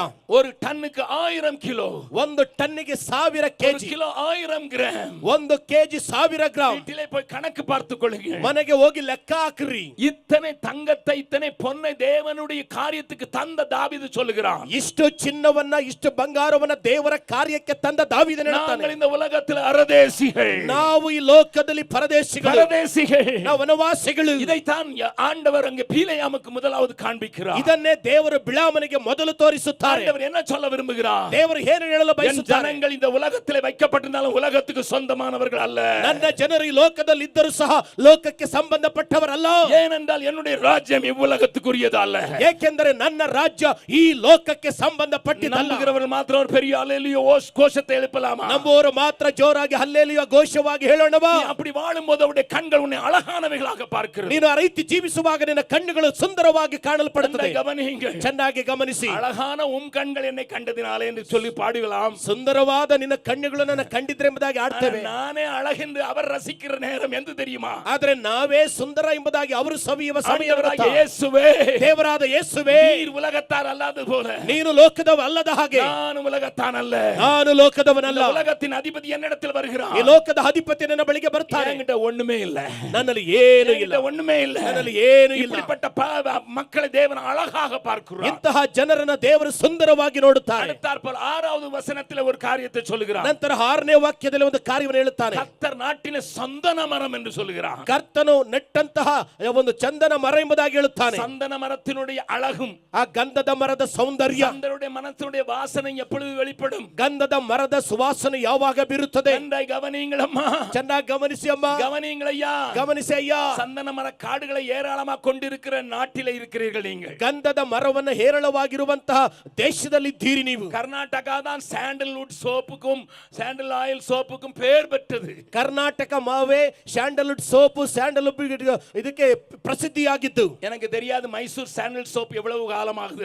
ನನಗೆ ಗೊತ್ತಿಲ್ಲ ಮೈಸೂರು ಸ್ಯಾಂಡಲ್ ಸೋಪ್ ಎಷ್ಟು ಕಾಲವಾಗಿತ್ತು ಎಂಬುದಾಗಿ. சிறு வயதிலிருந்து அறிந்திருக்கிறேன். ನನ್ನ ಚಿಕ್ಕ ವಯಸ್ಸಿನಿಂದ ಅರಿತಿದ್ದೇನೆ. அந்த சந்தன மரத்தை பார்த்தால் சாதாரணமாகத்தான் ಆ தோன்றுகிறது. ಗಂಧದ ಮರವನ್ನು ನೋಡಿದರೆ ಸಾಮಾನ್ಯವಾಗಿ ಕಾಣುತ್ತದೆ. ஆனால் அதனுடைய வாசனை, ಆದರೆ ಅದರ ಸುವಾಸನೆ, அதை உரச ಅದನ್ನು ಒರೆಸುತ್ತಾ ಒರೆಸುತ್ತಾ, அதை வெட்டுகிற வெட்டு கத்திக்கும் கூட வாசனை கொடுக்கிற ஒரு சந்தன மரம். ಅದನ್ನು ಕತ್ತರಿಸುವ ಕತ್ತಿಗೂ ಸಹ ಸುವಾಸನೆ ಬೀರುವಂತ ಗಂಧದ ಮರ. ஆண்டவர் சத்துருவுக்கு என்ன சொல்லுகிறார்? ದೇವರು ಶತ್ರುವಿಗೆ ಏನು ಹೇಳುತ್ತಾನೆ? பிள்ளைகளை எவ்வளவாய் வெட்டுகிறார்களோ அவ்வளவாய் வாசனை வீசுவார்கள். ನನ್ನ ಮಕ್ಕಳನ್ನು ಎಷ್ಟರ ಮಟ್ಟಿಗೆ ಕತ್ತರಿಸುತ್ತೀಯೋ ಅಷ್ಟರ ಮಟ್ಟಿಗೆ ಸುವಾಸನೆ ಬೀರುತ್ತಾರೆ. எவ்வளவாய் நசுக்க முயற்சிக்கிறாய் அவ்வளவாய் அவர்கள் விரிவாவார்கள். ಎಷ್ಟರ ಮಟ್ಟಿಗೆ ಇಚ್ಚಿಕಲು ಪ್ರಾರಂಭಿಸುತ್ತೀಯೋ ಅಷ್ಟರ ಮಟ್ಟಿಗೆ ವಿಸ್ತಾರವಾಗುತ್ತಾರೆ. புகழ் பெருக ஆரம்பிக்கும். ಅವರ ಹೆಸರು ಪ್ರೇರಗಲು ಬೆಳೆಯಲು ಪ್ರಾರಂಭಿಸುತ್ತದೆ. இதை சத்துருக்கு சொல்லிக் கொடுக்கிறார் ஆண்டவர். ಇದನ್ನು ವೈರಿಗೆ ದೇವರು ಹೇಳಿಕೊಡುತ್ತಾರೆ. சந்தன மரங்களையா, ಅವರ ಗಂಧದ ಮರ ಅಯ್ಯ. வெட்டினாலும் வாசம் கொடுப்பாங்க, ಕತ್ತರಿಸಿದ್ರೆ ಸುವಾಸನೆ ಕೊಡುತ್ತಾರೆ. வெட்டப்பட்ட கத்திக்கும் வாசம் கொடுப்பாங்க.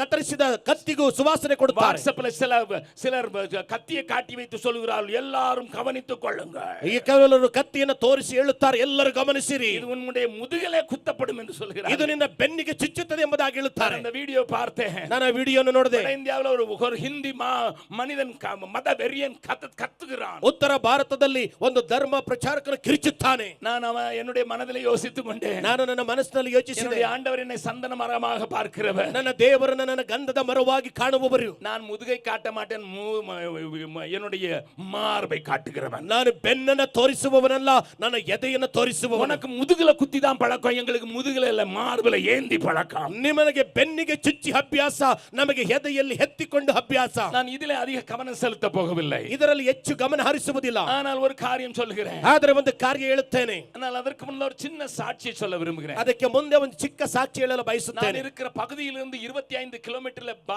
பஞ்சாரி என்கிற ஒரு இடம் இருக்கிறது. ನಾನು ಇರುವಂತ ಸ್ಥಳದಿಂದ 15 ಕಿಲೋಮೀಟರ್ ದೂರದಲ್ಲಿ ಬಂಜಾರಿ ಎಂಬಂತ ಸ್ಥಳವಿದೆ. அங்கே ஒரு சிமெண்ட் ஃபேக்டரி இருக்கிறது. ಅಲ್ಲಿ ಒಂದು ಸಿಮೆಂಟ್ ಫ್ಯಾಕ್ಟರಿ ಇದೆ. அங்கே என்னுடைய ஒரு சின்ன ஸ்கூலையும் நாங்கள் நடத்துகிறோம். ಅಲ್ಲಿ ನಾವು ಒಂದು ಚಿಕ್ಕ ಶಾಲೆಯನ್ನು ನಡೆಸುತ್ತೇವೆ. 6 நாட்கள் அங்கே வெக்கேஷன் பைபிள் ஸ்கூல் நடத்துவதற்கு என்னுடைய சகோதரிகள் போயிருந்தார்கள். 6 ದಿನಗಳ ರಜಾ ದಿನದ ಬೈಬಲ್ ಶಾಲೆಯನ್ನು ನಡೆಸುವುದಕ್ಕೆ ನನ್ನ ಸಹೋದರಿ ಹೋಗಿದ್ದರು. அங்கே ஒரு பிள்ளை பிள்ளை மிகுந்த உற்சாகமாய் கலந்து கொண்டாள். ಅಲ್ಲಿ ಒಂದು ಮಗು ತುಂಬಾ ಉತ್ಸಾಹದಿಂದ ಭಾಗವಹಿಸಿದರು. சிறிய பிள்ளை, ಚಿಕ್ಕ ಮಗು, 8 ವಯது தான் இருக்கும். 8 ವಯಸ್ಸು ಅಷ್ಟೇ. அவளுக்கு ஒரு புதிய ஏற்பாடு பரிசாக கொடுக்கப்பட்டது. ಅವಳಿಗೆ ಹೊಸ ಒಡಂಬಡಿಕೆ ಬಹುಮಾನವಾಗಿ ಕೊಡಲ್ಪಟ್ಟಿತು. அவள் அதை பிரியமாய் வாசிக்க ஆரம்பித்தாள். ಅವಳು ಅದನ್ನು ಉತ್ತಮವಾಗಿ ಓದಲು ಪ್ರಾರಂಭಿಸಿದಳು. பயங்கர வைராக்கிய குடும்பத்திலிருந்து வந்திருக்கிறவள். ಭಯಂಕರವಾದ ವೈರಾಗ್ಯ ಕುಟುಂಬದಿಂದ ಬಂದವಳು. அவளுடைய தாய் அவளுடைய கையிலே பார்த்தாள். ಅವಳ ತಾಯಿಯವರ ಕೈಯಲ್ಲಿ ನೋಡಿದರು. என்ன என்று பிடுங்கினாள். ಏನು ಎಂಬುದಾಗಿ ಕಿತ್ತುಕೊಂಡರು. அம்மா இது சத்திய தேவன் கொடுத்த சத்திய வேதம் என்று சொன்னாள். ಅಮ್ಮ ಇದು ದೇವರು ಕೊಟ್ಟ ಸತ್ಯ ವೇದ ಎಂಬುದಾಗಿ ಹೇಳಿದಳು. அவளுடைய தாய் இதை பார்த்து விட்டு, ತಾಯಿ ಅದನ್ನು ನೋಡಿಬಿಟ್ಟು, தந்தை வந்தபோது,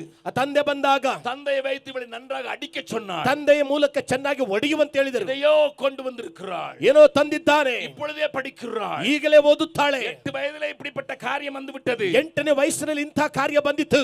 2 பேரும் அங்க சேர்ந்து அடித்தார்கள். ಇಬ್ಬರು ಒಟ್ಟಾಗಿ ಸೇರಿ ಹೊಡೆದರು. அந்த தாய் அந்த அந்த புதிய ஏற்பாடை புடுங்கி ಆ ತಾಯಿ ಆ ಹೊಸ ಒಡಂಬಡಿಕೆಯನ್ನು ಕಿತ್ತು அடுப்பிலே போட்டாள். ಒಲೆಯಲ್ಲಿ ಹಾಕಿದರು. அந்த பிள்ளை ஓடி சென்று அந்த அடுப்பில் எரிந்து கொண்டிருந்த புதிய ஏற்பாடை தன்னுடைய மார்போடு அணைத்துக் கொண்டிருந்தால் மார்பு முழுவதும் வெந்து விட்டது. ಆ ಮಗು ಆ ಬೇಯುತ್ತಿದ್ದಂತ ಆ ಒಂದು ಹೊಸ ಒಡಂಬಡಿಕೆಯನ್ನು ತೆಗೆದುಕೊಂಡು ಎದೆಗೆ ಹಪ್ಪಿಕೊಂಡಳು. ಅದರ ನಿಮಿತ್ತ ಆ ಎದೆಯೆಲ್ಲ ಬೆಂದು ಹೋಯಿತು. தாயின் கோபம் அடங்கவில்லை. ತಾಯಿಯ ಕೋಪ ತಣ್ಣಗಾಗಲಿಲ್ಲ. பீகாரில் இன்னமும் குழந்தை விவாகம் இருக்கிறபடினால ಬಿಹಾರ್ನಲ್ಲಿ ಇನ್ನೂ ಬಾಲ್ಯ ವಿವಾಹ ಇರುವುದರಿಂದ அவள் தாய் சொன்னாள், ಅವಳ ತಾಯಿ ಹೇಳಿದರು, உன்னை நல்ல குடிகாரனுக்கு தான் கட்டி கொடுப்பேன், ನೀನು ಒಳ್ಳೆ ಕುಡುಕನಿಗೆ ಕಟ್ಟಿ ಕೊಡ್ತೇನೆ. அந்த பிள்ளை சொன்னாள், ಆ ಮಗು ಹೇಳಿದಳು, அந்த குடிகாரனை இது மாற்றும், ಆ ಕುಡುಕನನ್ನು ಇದು அந்த ಮಾರ್ಪಡಿಸುತ್ತದೆ, குடிகாரனை இது ಆ மாற்றும், ಕುಡುಕನನ್ನು ಇದು ಮಾರ್ಪಡಿಸುತ್ತದೆ. எனக்கு இன்னொரு ஆள் சப்போர்ட்டுக்கு வந்துருவாரு. ನನಗೆ ಇನ್ನೊಬ್ಬರು ಸಪೋರ್ಟಿಗೆ ಬಂದ್ಬಿಡ್ತಾರೆ. அதை கேட்ட தாய் தகப்பனுக்கு நடுக்கம் வந்து விட்டது. ಅದನ್ನು ಕೇಳಿದ ತಂದೆ ತಾಯಿಗೆ ನಡುಕ ಉಂಟಾಯಿತು. அந்த தந்தை அந்த புத்தகத்தை புடுங்கினான். ಆ ತಂದೆ ಪುಸ್ತಕವನ್ನು ಕಿತ್ತುಕೊಂಡರು. என்னதான் எழுதி இருக்கிறது என்று வாசிக்க ಏನು ಬರೆದಿದೆ ಎಂಬುದಾಗಿ ಓದಲು ಪ್ರಾರಂಭಿಸಿದರು. முதலாவது கண்டது,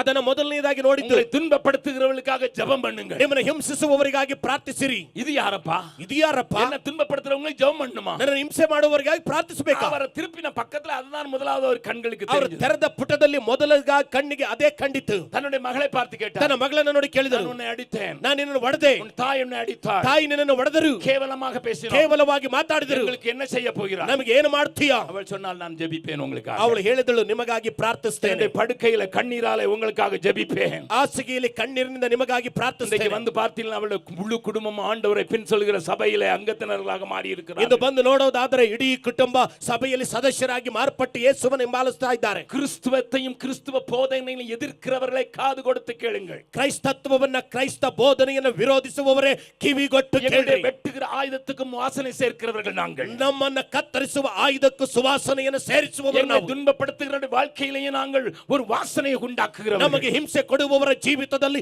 ಸುವಾಸನೆಯನ್ನು ಉಂಟು ಮಾಡುವವರು ನಾವು. அதை காட்டிலும் மேலாக பீலையாமுக்கு கொண்டு தெரிகிறது. ಅದಕ್ಕಿಂತ ಮಿಗಿಲಾಗಿ ಬಿಲಾಮನಿಗೆ ಒಂದು ಕಾಣುತ್ತದೆ. நான் 7வது வசனத்தை காண்பித்துக் கொடுக்க விரும்புகிறேன். 7ನೇ ವಾಕ್ಯವನ್ನು ತೋರಿಸಿಕೊಡುತ್ತೇನೆ. அவருடைய நீர்ச்சால்களிலிருந்து தண்ணீர் பாயும், ಅವರ ಕಪಿಲೆಗಳಿಂದ ನೀರು ಹರಿಯುತ್ತದೆ, அவர்கள் வித்து திரளான தண்ணீர்களின் மேல் பரவும், ಅವರಿಗೆ ಬಿತ್ತನೆಗೆ ಬೇಕಾದಷ್ಟು ನೀರಿದೆ. முக்கியமான காரியத்தை பாருங்கள். ಮುಖ್ಯವಾದ ಕಾರ್ಯವನ್ನು ನೋಡಿ. அவருடைய ராஜ ஆகாகை பார்க்கிலும் உயருவான், அவருடைய ராஜ மேன்மை அடையும். ಅವರ ಅರಸನು ಆಗಾಗ್ ರಾಜನಿಗಿಂತಲೂ ದೊಡ್ಡವನಾಗುವನು, ಅವರ ರಾಜ್ಯವು ಅಭಿವೃದ್ಧಿ ಹೊಂದುವುದು. இந்த தீர்க்க தரிசனத்தை, ಈ ಪ್ರವಾದನೆಯನ್ನ, இவருடைய ராஜ்ய மேன்மையாயிருக்கும், ಇವರ ರಾಜ್ಯ ಪ್ರಸಿದ್ಧಿಯಾಗಿರುತ್ತದೆ. தேவன் அந்த திட்டத்தை கைவிடவில்லை என்பதை சாத்தான் கேட்டான். ಓ, ದೇವರು ಈ ಯೋಜನೆಯನ್ನು ಕೈಬಿಟ್ಟಲ್ಲ ಎಂಬುದಾಗಿ ಸೈತಾನ அவர் ಕೇಳಿದ. தன்னுடைய ராஜ்யத்தை ஸ்தாபிப்பதை கைவிடவில்லை. ಆತನು ತನ್ನ ರಾಜ್ಯವನ್ನು ಸ್ಥಾಪಿಸುವುದನ್ನು ಕೈಬಿಡಲಿಲ್ಲ. நான் அவர்களை கெடுத்து போட்டது உண்மைதான், ನಾನು ಅವರನ್ನು ಕೆಡಿಸಿದ್ದು ನಿಜವೇ, வழி விலகி போக செய்தது உண்மைதான், ಮಾರ್ಗ ತಪ್ಪಿಸಿದ್ದು ನಿಜವೇ. மோசே வந்து மன்னிப்பை கேட்டுக்கொண்டான். ಆದರೆ ಮೋಸ ಬಂದು ಕ್ಷಮಾಪಣೆ மோசே ಕೇಳಿಕೊಂಡ. கெஞ்சினபடியினாலே ಮೋಸೆ ಕೇಳಿದ್ದರಿಂದ ஆண்டவர் மன்னித்து விட்டு, ದೇವರು ಕ್ಷಮಿಸಿ, He has come back to his original program. ಆ ಒರಿಜಿನಲ್ ಪ್ರೋಗ್ರಾಮ್ಗೆ ಹಿಂತಿರುಗಿ ಬಂದರು. மறுபடியும் இவர்களை கொண்டு ராஜ்யம் ஸ்தாபிக்க போகிறார். ಪುನಃ ಇವರ ಮೂಲಕ ರಾಜ್ಯ ಸ್ಥಾಪಿಸಲು ಬರುತ್ತಿದ್ದಾರೆ. ராஜ்யம் எல்லா ராஜ்யத்தை காட்டிலும் உயருமா? ಇವರ ರಾಜ್ಯ ಎಲ್ಲಾ ರಾಜ್ಯಕ್ಕಿಂತಲೂ ಮೇಲಕ್ಕೆ ಬರುತ್ತದೆ. அன்னைக்கு ராஜாவாக இருந்த ஆகாக், ಅಂದು ಅರಸನಾಗಿದ್ದಂತ ಆಗಾಗನು அமலேக்கர்லே பெரிய ராஜா, ಅಮೇಲೆಕ್ಯರಲ್ಲಿ ದೊಡ್ಡ ರಾಜ. வேதம் சொல்லுகிறது, ಸತ್ಯವೇದ ಹೇಳುತ್ತದೆ, அவனுடைய பெரிய இரும்பு கட்டில் ಅವನ ದೊಡ್ಡ ಕಬ್ಬಿಣದ ಹಾಸಿಗೆ 9 முழ நீளம் இருக்குமா? 9 ಮೊಳ ಉದ್ದವಿರುತ್ತದೆ. ராட்சசனை போல இருந்தான், ರಾಕ್ಷಸನಂತ ಇದ್ದ, எல்லாரை காட்டிலும் உயரமானவனாயிருந்தான், ಎಲ್ಲರಿಗಿಂತ ಎತ್ತರವಾಗಿದ್ದ, அதிக மக்களை கையில வைத்திருந்தான், ಅನೇಕ ಜನರನ್ನ ಕೈಯಲ್ಲಿಟ್ಟಿದ್ದ. ஆகையினால் தான் ಆದ್ದರಿಂದಲೇ அமலேக்கு, ಆ ಅಮೇಲೆಕ್ಯರು, நன்றாய் காது கொடுத்து கேளுங்க, நேரம் இல்லை எல்லாவற்றையும் பார்ப்பது, ಚೆನ್ನಾಗಿ ಕಿವಿಗೊಟ್ಟೆ ಕೇಳಿ, ಸಮಯ ಇಲ್ಲ ಎಲ್ಲವನ್ನು ನೋಡೋದಕ್ಕೆ. 30 லட்சம் ஜனங்கள் ஒரு தேசத்தை விட்டு புறப்பட்டு போகும்போது 30 ಲಕ್ಷ ಜನ ಒಂದು ದೇಶವನ್ನ ಬಿಟ್ಟು ಹೊರಟು ಹೋಗುವಾಗ அவர்களை பின்னதாக தாக்குகிறான். ಅವರನ್ನ ಹಿಂದೆ ಮುತ್ತಿಗೆ ಹಾಕುತ್ತಾನೆ. 30 லட்சம் ஜனங்களை தாக்குவது என்றால் சாதாரணமான காரியம் அல்ல. 30 ಲಕ್ಷ ಜನರಿಗೆ ವಿರೋಧವಾಗಿ ಬರುವುದು ಸಾಮಾನ್ಯ ಕಾರ್ಯವಲ್ಲ. என்னை கேட்கிற அருமையானவர்களே, ನನ್ನ ಕೇಳುವ ಪ್ರಿಯರೇ, அந்த நாட்களில் இருந்த ராஜாக்களில் அவன்தான் பயங்கரசாலி. ಆ ದಿನದಲ್ಲಿದ್ದ ರಾಜರಲ್ಲಿ ಆತನೇ ಪರಾಕ್ರಮಶಾಲಿ. அவன்தான் பராக்கிரமசாலி. ಅವನೇ ಪರಾಕ್ರಮಶಾಲಿ. ஆனால் அவனை தோற்கடித்தது யார்? ಆದರೆ ಅವನನ್ನು ಸೋಲಿಸಿದ್ದು ಯಾರು? இதுவரை யுத்தத்துக்கு தெரியாத யோசுவாவும் அவனோடு கூட சேர்ந்தவர்கள். ಇಲ್ಲಿಯ ತನಕ ಯುದ್ಧ ಗೊತ್ತಿಲ್ಲದ ಯೆಹೋಶುವನೊಂದಿಗೆ ಸಂಗಡಿಗರು. அவர்களை தோற்கடித்தது யார்? ಅವರನ್ನು ಸೋಲಿಸಿದ್ದು ಯಾರು? அவர்கள் இதுவரை யுத்தத்துக்கு போனதே இல்லை. ಅವರು ಇಲ್ಲಿಯ ತನಕ ಯುದ್ಧಕ್ಕೆ ಹೋದದ್ದಿಲ್ಲ. ஒரு பயிற்சியும் கிடையாது. ಯಾವ ತರಬೇತಿ ಇಲ್ಲ. யுத்த முறைகள் தெரியாது. ಯುದ್ಧ ಕ್ರಮ ಗೊತ್ತಿಲ್ಲ. ஆனால் அவர்களுக்கு ஒன்று தெரியும். ಆದರೆ ಅವನಿಗೆ ಒಂದು ಗೊತ್ತು. மோசேயின் கை உயரும் போது, ಮೋಸೆಯ ಕೈ ಮೇಲಕ್ಕೆ ಬರುವಾಗ, மோசேயின் கை உயர்த்தப்படும் போது, ಮೇಸನ ಕೈ ಮೇಲಕ್ಕೆ ಬರುವಾಗ, யுத்தம் செய்ய பழக்கமில்லாத, ಯುದ್ಧ ಮಾಡಲು ಅಭ್ಯಾಸವಿಲ್ಲದ, உலகத்தை அசைக்கக்கூடிய ಲೋಕವನ್ನು ಕದಲಿಸುವ ஒரு வல்லமை இந்த ஜெபத்திலே உண்டு என்பதை சத்துரு அன்றைக்கு கண்டுகொண்டான். ಒಂದು ಬಲ ಪ್ರಾರ್ಥನೆಯಲ್ಲಿ ಇದೆ ಎಂಬುದಾಗಿ ವೈರಿ ಅಂದು ಕಂಡುಕೊಂಡನು. ஆகையினால் தான் ஆண்டவர் அவனை உதாரணம் காட்டுகிறார். ಆದ್ದರಿಂದ ದೇವರು ಅವನನ್ನು ಕಟ್ಟುತ್ತಾರೆ. உனக்கு தெரிஞ்சது ஆகாக தான் பெரிய ஆளு. ನಿನಗೆ ಗೊತ್ತಿದ್ದದು ಹಾಗಾಗನೇ ದೊಡ್ಡ ವ್ಯಕ್ತಿ. ஆனால் நான் ஸ்தாபிக்க போகிற ராஜ்யம், ಆದರೆ ನಾನು ಸ್ಥಾಪಿಸಲಿರುವ ರಾಜ್ಯ ஆகாகை காட்டிலும், எல்லா ಆಗಾಗನಿಗಿಂತಲೂ, ராட்சசர்களை காட்டிலும், ಎಲ್ಲಾ ರಾಕ್ಷಸರಿಗಿಂತಲೂ உயரமான மேன்மை உள்ளதாயிருக்கும். ಉನ್ನತವಾಗಿ ಮೇಲೆ ಇರುತ್ತದೆ. பக்கத்துல இருக்க கையை பிடிச்சு சொல்லுங்க. ಪಕ್ಕದವರು ಕೈ ಹಿಡ್ಕೊಂಡು ಹೇಳ್ರಿ, நீங்க எந்த ராஜ்யத்தின் பிரதிநிதி தெரியுமா? ನೀವು ಯಾವ ರಾಜ್ಯದ ಪ್ರತಿನಿಧಿ ಗೊತ್ತಾ? எந்த ராஜ்யத்திற்கு உரியவர்கள் தெரியுமா? ಯಾವ ರಾಜ್ಯಕ್ಕೆ ಸೇರಿದವರು ஒரு ಗೊತ್ತಾ? மேன்மையான ராஜ்யம், ಒಂದು ಮಹತ್ವವುಳ್ಳ ஒரு ರಾಜ್ಯ, மேன்மையான ಒಂದು ராஜ்யம். ಮಹತ್ವವುಳ್ಳ ರಾಜ್ಯ. என் தேவ ஜனமே, ನನ್ನ ದೇವ நீ ಜನವೇ, பயப்பட வேண்டிய அவசியம் இல்லை. ಭಯಪಡಬೇಕಾದ நீ ಅವಶ್ಯಕತೆ கலங்க ಇಲ್ಲ. வேண்டிய அவசியம் இல்லை. ಕಳವಳ ಪಡಬೇಕಾದ நீ ஒரு ಅವಶ್ಯಕತೆ ಇಲ್ಲ. ராஜ்யத்துக்குரியவன். ನೀನು ಒಂದು ರಾಜ್ಯಕ್ಕೆ இருளின் ಸೇರಿದವನು. அதிகாரத்திலிருந்து அந்த ராஜ்யத்திற்கு வந்ததற்கு காரணம், ಅಂಧಕಾರದ ಕತ್ತಲಿಂದ ರಾಜ್ಯಕ್ಕೆ ಬಂದ ಕಾರಣ, நீ மேன்மையான ராஜ்யத்துக்குரியவன். ನೀನು ಮೇಲಾದ ರಾಜ್ಯಕ್ಕೆ ಹೊಂದಿದವನು, அழியாத ராஜ்யத்துக்குரியவன். ನಾಶವಾಗದ ರಾಜ್ಯಕ್ಕೆ நிலைத்திருக்கிற ராஜ்யத்துக்குரியவன். ನೆಲೆಗೊಂಡಿರುವ ರಾಜ್ಯಕ್ಕೆ ಸೇರಿದವನು. சத்ருவின் மூலமாக ಇದನ್ನು ಶತ್ರುವಿನ ಮೂಲಕ சொன்னபோது, ಹೇಳುವಾಗ, தேவ ஆவியானவரே சொன்னபோது, ದೇವರ ಆತ್ಮನು ಹೇಳುವಾಗ, இஸ்ரவேல் ஜனங்களுக்கு விளங்கிட்டோ இல்லையோ, ಇಸ್ರಾಯೇಲರಿಗೆ ಅರ್ಥವಾಯಿತೋ ಇಲ್ಲವೋ, சத்ருவுக்கு தெரிந்து விட்டது. ವೈರಿಗೆ ಗೊತ್ತಾಯಿತು. இவர்களை கெடுக்க வேண்டும் என்றால் ಇವರನ್ನು ಕೆಡಿಸಬೇಕಾದರೆ ஒரே ஒரு மனிதன், ಒಂದೇ ಒಬ್ಬ ಮನುಷ್ಯ பரிசுத்த குலைச்சலாக்கு, ಪರಿಶುದ್ಧದ ಒಲೆ ಮಾಡಬೇಕು. வேசித்தனத்திற்கு இவர்களை விட்டு, ವೇಶ್ಯಾವಾಟಕ್ಕೆ ಬಿಟ್ಟುಕೊಡಬೇಕು. இவர்களை வேசித்தனம் பண்ணுவதற்கு நீ அனுப்பு. ಇವರನ್ನು ವ್ಯಭಿಚಾರ ಮಾಡುವುದಕ್ಕೆ ಕಳಿಸು. பெண்களை அனுப்பு. ಹೆಂಗಸರನ್ನ ಕಳಿಸು. மீதியான பெண்களை அனுப்பு. ವಿದ್ಯಾನರ ಹೆಂಗಸರನ್ನ ಕಳಿಸು என்று பீலையா மூலம் பாலாக்கு அவன் ஒரு ஆலோசனை தருகிறான் ಎಂಬುದಾಗಿ ಬಿಳಾಮನ ಮೂಲಕವಾಗಿ ಬಾಲಾಕನಿಗೆ ಒಂದು ಆಲೋಚನೆ ಕೊಡುತ್ತಾನೆ. என்னை கேட்கிற அருமையானவர்களே, ಇದನ್ನು ಕೇಳುತ್ತಿರುವ ಪ್ರಿಯರೇ, நீங்கள் 25வது அதிகாரத்தை வீட்டிலே போய் வாசித்து பாருங்கள். ನೀವು 20ನೇ ಅಧ್ಯಾಯವನ್ನು ಮನೆಗೆ ಓದಿ ನೋಡ್ರಿ. எங்கே பரிசுத்த குலைச்சல் வருமோ, ಎಲ್ಲಿ ಪರಿಶುದ್ಧತೆ ಒಲೆಯಾಗುತ್ತದೋ, அங்கே தேவனுடைய கோபமும் வரும். ಅಲ್ಲಿ ದೇವರ ಕೋಪ ಬರುತ್ತದೆ. எங்கே பரிசுத்த குலைச்சல் வருமோ, ಎಲ್ಲಿ ಪರಿಶುದ್ಧತೆ ಒಲೆಯಾಗುತ್ತದೋ, அங்கே சத்துரு மகிழுவான். ಅಲ್ಲಿ ಶತ್ರು ಸಂತೋಷಿಸುತ್ತಾನೆ. உன்னுடைய பரிசுத்த வாழ்க்கையை கெடுப்பதற்கு, ನಿನ್ನ ಪರಿಶುದ್ಧ ಜೀವಿತವನ್ನು உன்னுடைய ಕೆಡಿಸುವುದಕ್ಕೆ, பரிசுத்த வாழ்க்கையை கெடுப்பதற்கு ನಿನ್ನ ಪರಿಶುದ್ಧ ಜೀವನವನ್ನು ಕೆಡಿಸುವುದಕ್ಕೆ சத்துரு எப்படியாயிலும் முயற்சி ಶತ್ರು செய்கிறான். ಹೇಗಾದ್ರೂ ಪ್ರಯತ್ನ ಮಾಡುತ್ತಾನೆ. ஏனென்றால் நீ பரிசுத்தத்திற்கு அழைக்கப்பட்ட ஜனம். ಯಾಕೆಂದ್ರೆ ಪರಿಶುದ್ಧತೆಗೆ ಕರೆಯಲ್ಪಟ್ಟ ಜನ, பரிசுத்தமாக வாழ்வது அவனுக்கு சாவு மணி அடிப்பது போல ನೀನು தோன்றும். ಪರಿಶುದ್ಧವಾಗಿ ಜೀವಿಸುವುದು ಅವನಿಗೆ ಸಾವು ಗಂಟೆ ಬಾರಿಸಿದ ಹಾಗೆ. இன்றைக்கு அநேக நேரங்களில் எனக்கு ஏராளமான மெயில் வருகிறது. ಅನೇಕ ಬಾರಿ ಏರಳವಾದ ಮೇಲ್ ಬರುತ್ತದೆ. இன்றைக்கு இதே பட்டணத்தை சேர்ந்த ஒரு வாலிபன் எனக்கு ஒரு மெயில் அனுப்பினார். ಇವತ್ತು ಇದೇ ಪಟ್ಟಣಕ್ಕೆ ಸೇರಿದ ಒಬ್ಬ ಯೌವನಸ್ಥರು ನನಗೆ ಮೇಲ್ நன்றாய் ಕಳಿಸಿದ. கேளுங்கள், ಚೆನ್ನಾಗಿ ಕೇಳಿರಿ, நன்றாய் கேளுங்கள். ಚೆನ್ನಾಗಿ ಕೇಳಿರಿ. இந்த பெங்களூர் பட்டணத்தில் அநேகரை பிடித்திருக்கிற ஒரு வியாதி. ಇವತ್ತು ಬೆಂಗಳೂರು ಪಟ್ಟಣದಲ್ಲಿ ಅನೇಕರನ್ನ ಹಿಡಿದಿಟ್ಟಿರುವ ರೋಗ. எனக்கு ஏனென்றால் பெங்களூர்ல இருந்து ஏராளமான மெயில்கள், இப்படிப்பட்ட மெயில்கள் வருகிறது. ಯಾಕೆಂದ್ರೆ ಬೆಂಗಳೂರು ಪಟ್ಟಣದಿಂದ ಇಂಥ ಏರಳವಾದ ಮೇಲ್ಗಳು ಬರುತ್ತವೆ. ಇನ್ಸ್ಟಾಗ್ರಾಮ್, ಫೇಸ್ಬುಕ್, ವಾಟ್ಸ್ಆಪ್ போன்ற சோசியல் நெட்வொர்க் என்று சொல்லி ಈ ಸಾಮಾಜಿಕ ಜಾಲತಾಣಗಳೆಂಬುದಾಗಿ ಹೇಳಿ ஆரம்பிக்கிறதுலே உன்னை அடிக்ஷனாக மாற்றி, ಪ್ರಾರಂಭಿಸುವುದರಲ್ಲಿ ನಿನ್ನನ್ನು ಗುಲಾಮನನ್ನಾಗಿ ಮಾಡಿ, யாரோடாவது தொடர்பு கொள்ள வைத்து, ಯಾರ ಜೊತೆಗೋ ಸಂಪರ್ಕ ಬೆಳೆಸಿ, எதையாயிலும் செய்து ಏನನ್ನೋ ಮಾಡಿ உன்னுடைய பரிசுத்த வாழ்க்கையை நீ இழந்து போக வேண்டும் என்பதில் சத்துரு குறியாக இருக்கிறான். ನಿನ್ನ ಪರಿಶುದ್ಧ ಜೀವಿತ ಒಲೆಯಾಗುವುದರಲ್ಲಿ ಶತ್ರು ಗುರಿ ಇಟ್ಟಿದ್ದಾನೆ. பெற்றோரை பார்த்து சொல்லுவேன், ಎತ್ತವರನ್ನು ನೋಡಿ ಹೇಳುತ್ತೇನೆ, பிள்ளைக்கு எங்கெல்லாம் அக்கவுண்ட் இருக்குன்னு பாரு. ನಿನ್ನ ಮಕ್ಕಳಿಗೆ ಎಲ್ಲೆಲ್ಲ ಅಕೌಂಟ್ ಇದೆ ನೋಡು. பிள்ளையினுடைய Facebook அக்கவுண்ட் உனக்கு தெரியட்டும். ನಿನ್ನ ಮಕ್ಕಳ ಫೇಸ್ಬುಕ್ ಅಕೌಂಟ್ ನಿನಗೆ ತಿಳಿಯಲಿ. உன் பிள்ளையினுடைய இன்ஸ்டாகிராம் உனக்கு தெரியட்டும். ನಿನ್ನ ಮಕ್ಕಳ ಇನ್ಸ್ಟಾಗ್ರಾಮ್ ನಿನಗೆ ತಿಳಿಯಲಿ. ஏனென்றால் ಯಾಕೆಂದರೆ இந்த பட்டணத்திலே, ಈ ಪಟ್ಟಣದಲ್ಲಿ இப்படிப்பட்ட கொள்ளையர்கள் எழும்பி இருக்கிறார்கள். ಇಂತಹ ಕೊಳ್ಳೆಗಾರರು ಎದ್ದಿದ್ದಾರೆ. இன்றைக்கு வந்த மெயிலை சொல்லுகிறேன். ಇಂದು ಬಂದ ಮೇಲನ್ನು ಹೇಳುತ್ತೇನೆ. அந்த பையனுடைய பேரை சொல்ல ಆ விரும்புகிறேன். ಹುಡುಗನ ಹೆಸರನ್ನು ಹೇಳಲು ಬಯಸಲಿಲ್ಲ. சொல்லுங்க, அங்கிள். ಅವ್ರು ಹೇಳ್ತಾರೆ, ಅಂಕಲ್, அங்கிள்,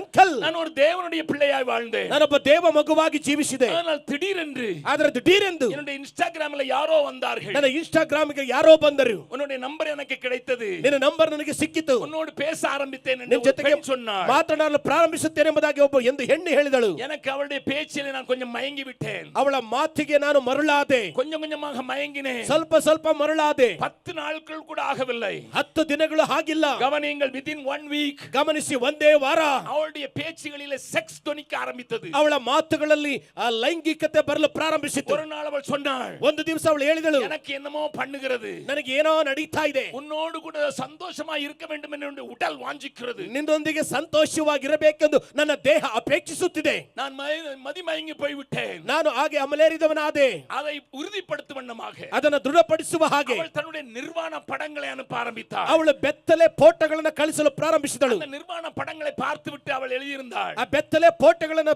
ಕಳಿಸಿ ಬರೆದಿದ್ದಳು, நாம் சந்தோஷமா இருக்க வேண்டும் அல்லவா, ನಾವು ಸಂತೋಷವಾಗಿರ್ಬೇಕಲ್ವಾ, உன்னுடைய நிர்வாண படங்களை அனுப்பு என்றாள். ನಿನ್ನ ಬೆತ್ತಲೆಯ ಫೋಟೋ ಕಳಿಸು ಅಂದಳು. நான் நிர்வாண படங்களை அனுப்பினேன். ನಾನು ಬೆತ್ತಲೆ ಚಿತ್ರಗಳನ್ನು ಕಳಿಸಿದೆ. 3 நாட்கள் கழித்து 3 ದಿನ ಆದ ಮೇಲೆ இப்பொழுது மெயில் வருகிறது. ಈಗ ಮೇಲ್ ಬರುತ್ತದೆ. 10,000 ரூபாய் கொடுக்கறாயா இல்லையா? 10,000 ಕೊಡ್ತೀಯಾ ಇಲ್ವಾ? இல்லை என்றால் இந்த படங்களை எல்லாருக்கும் அனுப்பி விடுவேன். ಇಲ್ಲದೆ ಇದ್ರೆ ಚಿತ್ರಗಳನ್ನು ಎಲ್ಲರಿಗೂ ಕಳಿಸುತ್ತೇನೆ, நண்பர்களுக்கு அனுப்புவேன், ಸ್ನೇಹಿತರಿಗೆ ಕಳಿಸ್ತೇನೆ, உன்னுடைய குடும்பத்தாருக்கு அனுப்புவேன். ಕುಟುಂಬದವರಿಗೆ ಕಳಿಸ್ತೇನೆ.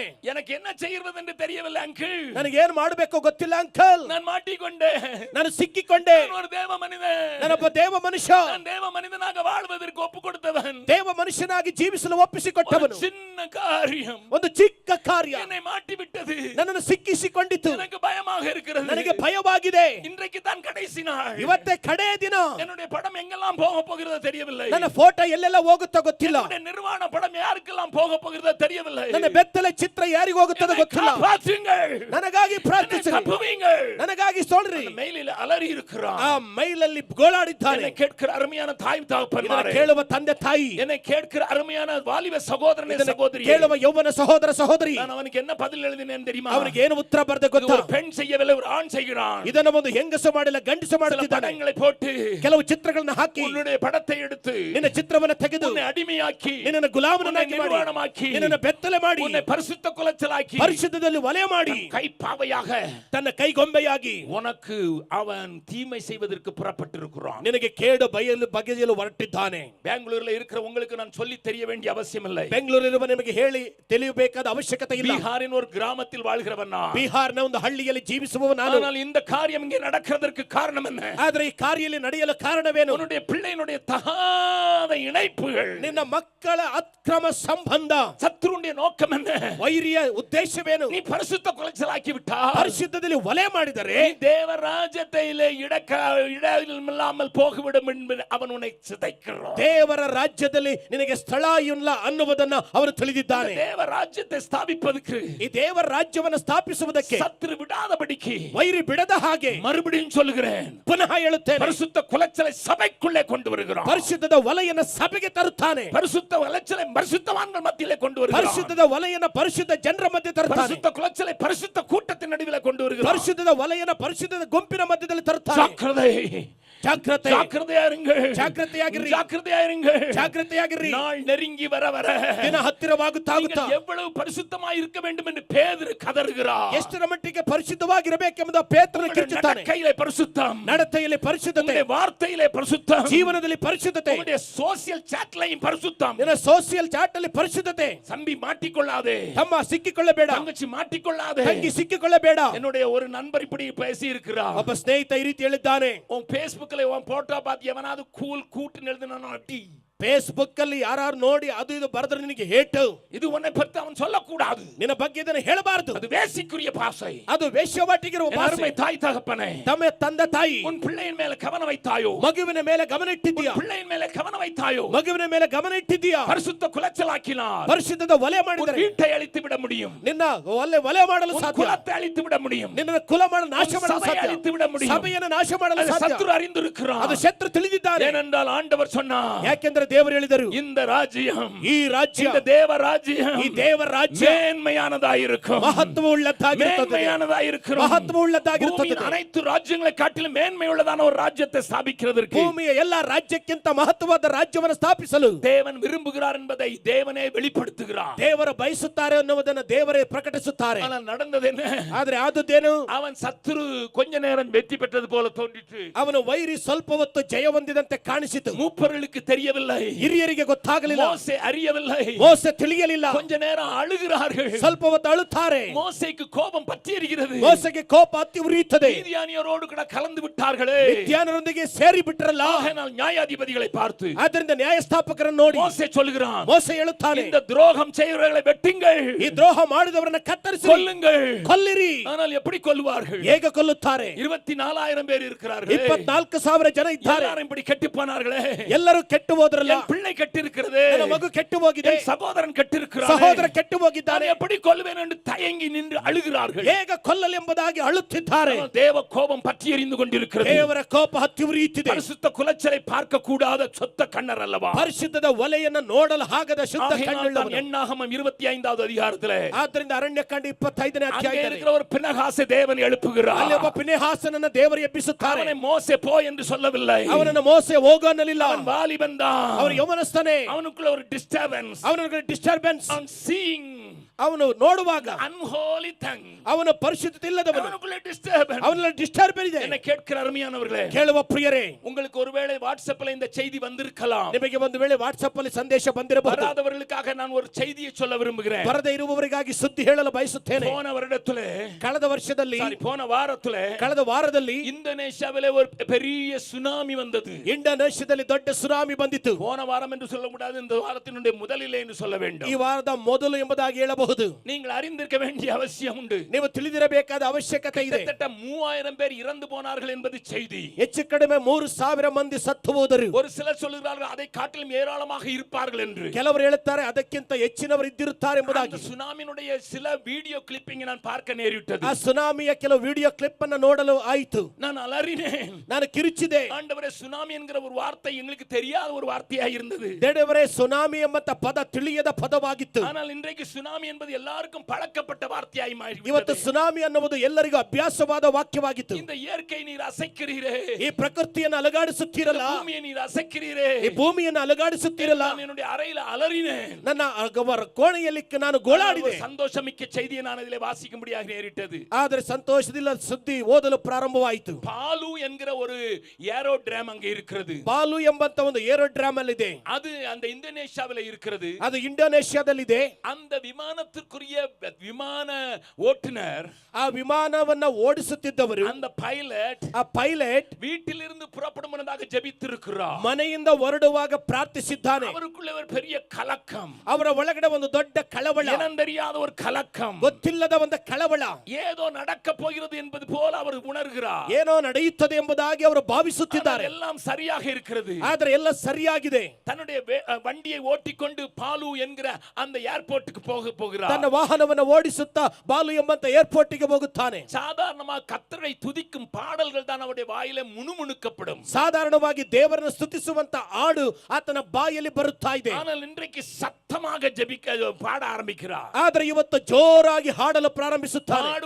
பாடுவதற்கு அவருக்கு இன்னும் உற்சாகம் வருகிறது. ಆಡುತ್ತಾ ಆಡುತ್ತಾ ಇನ್ನೂ ಉತ್ಸಾಹ ಬರುತ್ತಿದೆ. தேவனை துதிக்க ஆரம்பிக்கிறார். ದೇವರನ್ನು ಸ್ತುತಿಸಲು ಪ್ರಾರಂಭಿಸುತ್ತಾನೆ. உள்ளுக்குள்ள ஒரு போராட்டம் இருக்கிறது. ಒಳಗಡೆ ಹೋರಾಟವಿದೆ. ஒரு உரசல் இருக்கிறது. ಒಂದು ವರೆಸುತ್ತಾ ಇದೆ. தேவ மனிதன் அல்லவா? ಆದರೆ ದೇವ ಮನುಷ್ಯನಲ್ಲವಾ? எந்த நேரத்திலும் தேவனை துதிக்கிறவன் அல்லவா? ಎಲ್ಲಾ ಸಮಯದಲ್ಲಿ ದೇವರನ್ನು ಸ್ತುತಿಸುವವನಲ್ಲವಾ? தேவனை துதிக்கிறவன் அல்லவா? ಏನೇ ಆದರೂ ದೇವರನ್ನು ಸ್ತುತಿಸುವವನಲ್ಲವಾ? அவன் என்ன செய்கிறான்? ಅವನು ಏನು ಮಾಡ್ತಾನೆ?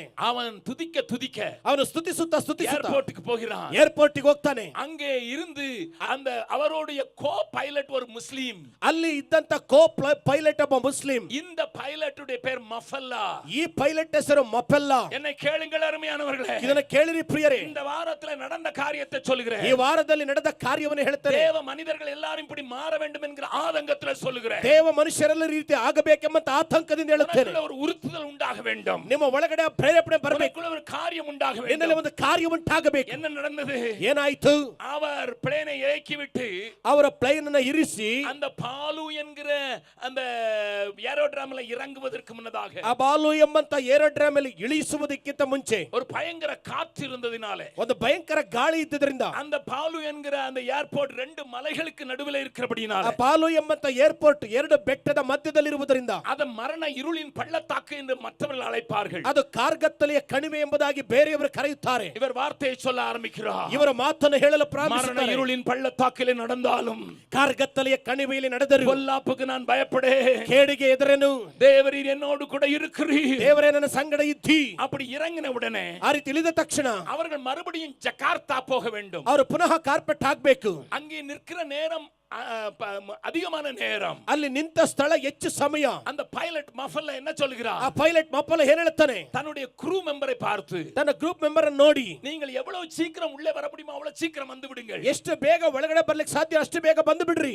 அவர்கள் இறங்கி போய் அவர்கள் தன்னை சுத்திகரித்துக்கிட்டு வருகிறார்கள். ಅವರು ಇಳಿದು ಹೋಗಿ ತಮ್ಮನ್ನು ಶುದ್ಧೀಕರಿಸಿಕೊಂಡು ಬರ್ತಾರೆ. இவர் காக்பிட்டை விட்டு போகவில்லை. ಇವರು ಕಾರ್ಪೆಟ್ ಅನ್ನು ಬಿಟ್ಟು ಹೋಗಿಲ್ಲ. காக்பிட்டில் இருந்து அவர் என்ன செய்தார்? ಕಾರ್ಪೆಟ್ ಅಲ್ಲಿ ಇದ್ದುಕೊಂಡು ಏನು ಮಾಡಿದ್ರು? கண்ட்ரோல் டவர்ல இருக்க அஹங் என்று சொல்லப்படுகிற ஒரு மனிதனை அவர் தொடர்பு கொள்கிறார். ಕಂಟ್ರೋಲ್ ರೂಮ್ ನಲ್ಲಿರುವಂತ ಅಘಂಗ್ ಎಂಬುದಾಗಿ ಒಬ್ಬ ಮನುಷ್ಯನನ್ನು ಸಂಪರ್ಕಿಸ್ತಾನೆ. அவனிடத்தில் கேட்கிறார். ಅವನ ಬಳಿ ಕೇಳುತ್ತಾನೆ, ஐயா ಅಯ್ಯಾ, என்னுடைய விமானம் 3 மணி 3 நிமிடம் முன்னதாக கிளம்ப வேண்டும். ನನ್ನ ವಿಮಾನ 3 ನಿಮಿಷ ಮುಂಚಿತವಾಗಿ ಹೋಗಬೇಕು. அதற்கு மேல் உதவி செய்ய முடியுமா? ಅದಕ್ಕೆ ನಿಮಗೆ ಸಹಾಯ ಮಾಡಲು ಸಾಧ್ಯವಾ? சில நிமிடங்களில் அகங் சொல்கிறார். ಕೆಲವು ನಿಮಿಷದಲ್ಲಿ ಅಘಂಗ್ ಹೇಳ್ತಾರೆ, ஓகே, ஐ மேட் அரேಂಜ್ಮೆಂಟ್ಸ್. ಓಕೆ, ನಾನು ಸಿದ್ಧತೆ ಮಾಡ್ತೇನೆ, அதை நான் செய்து விட்டேன், ನಿನಗೆ ಅದನ್ನು ಮಾಡಿಬಿಟ್ಟೆ.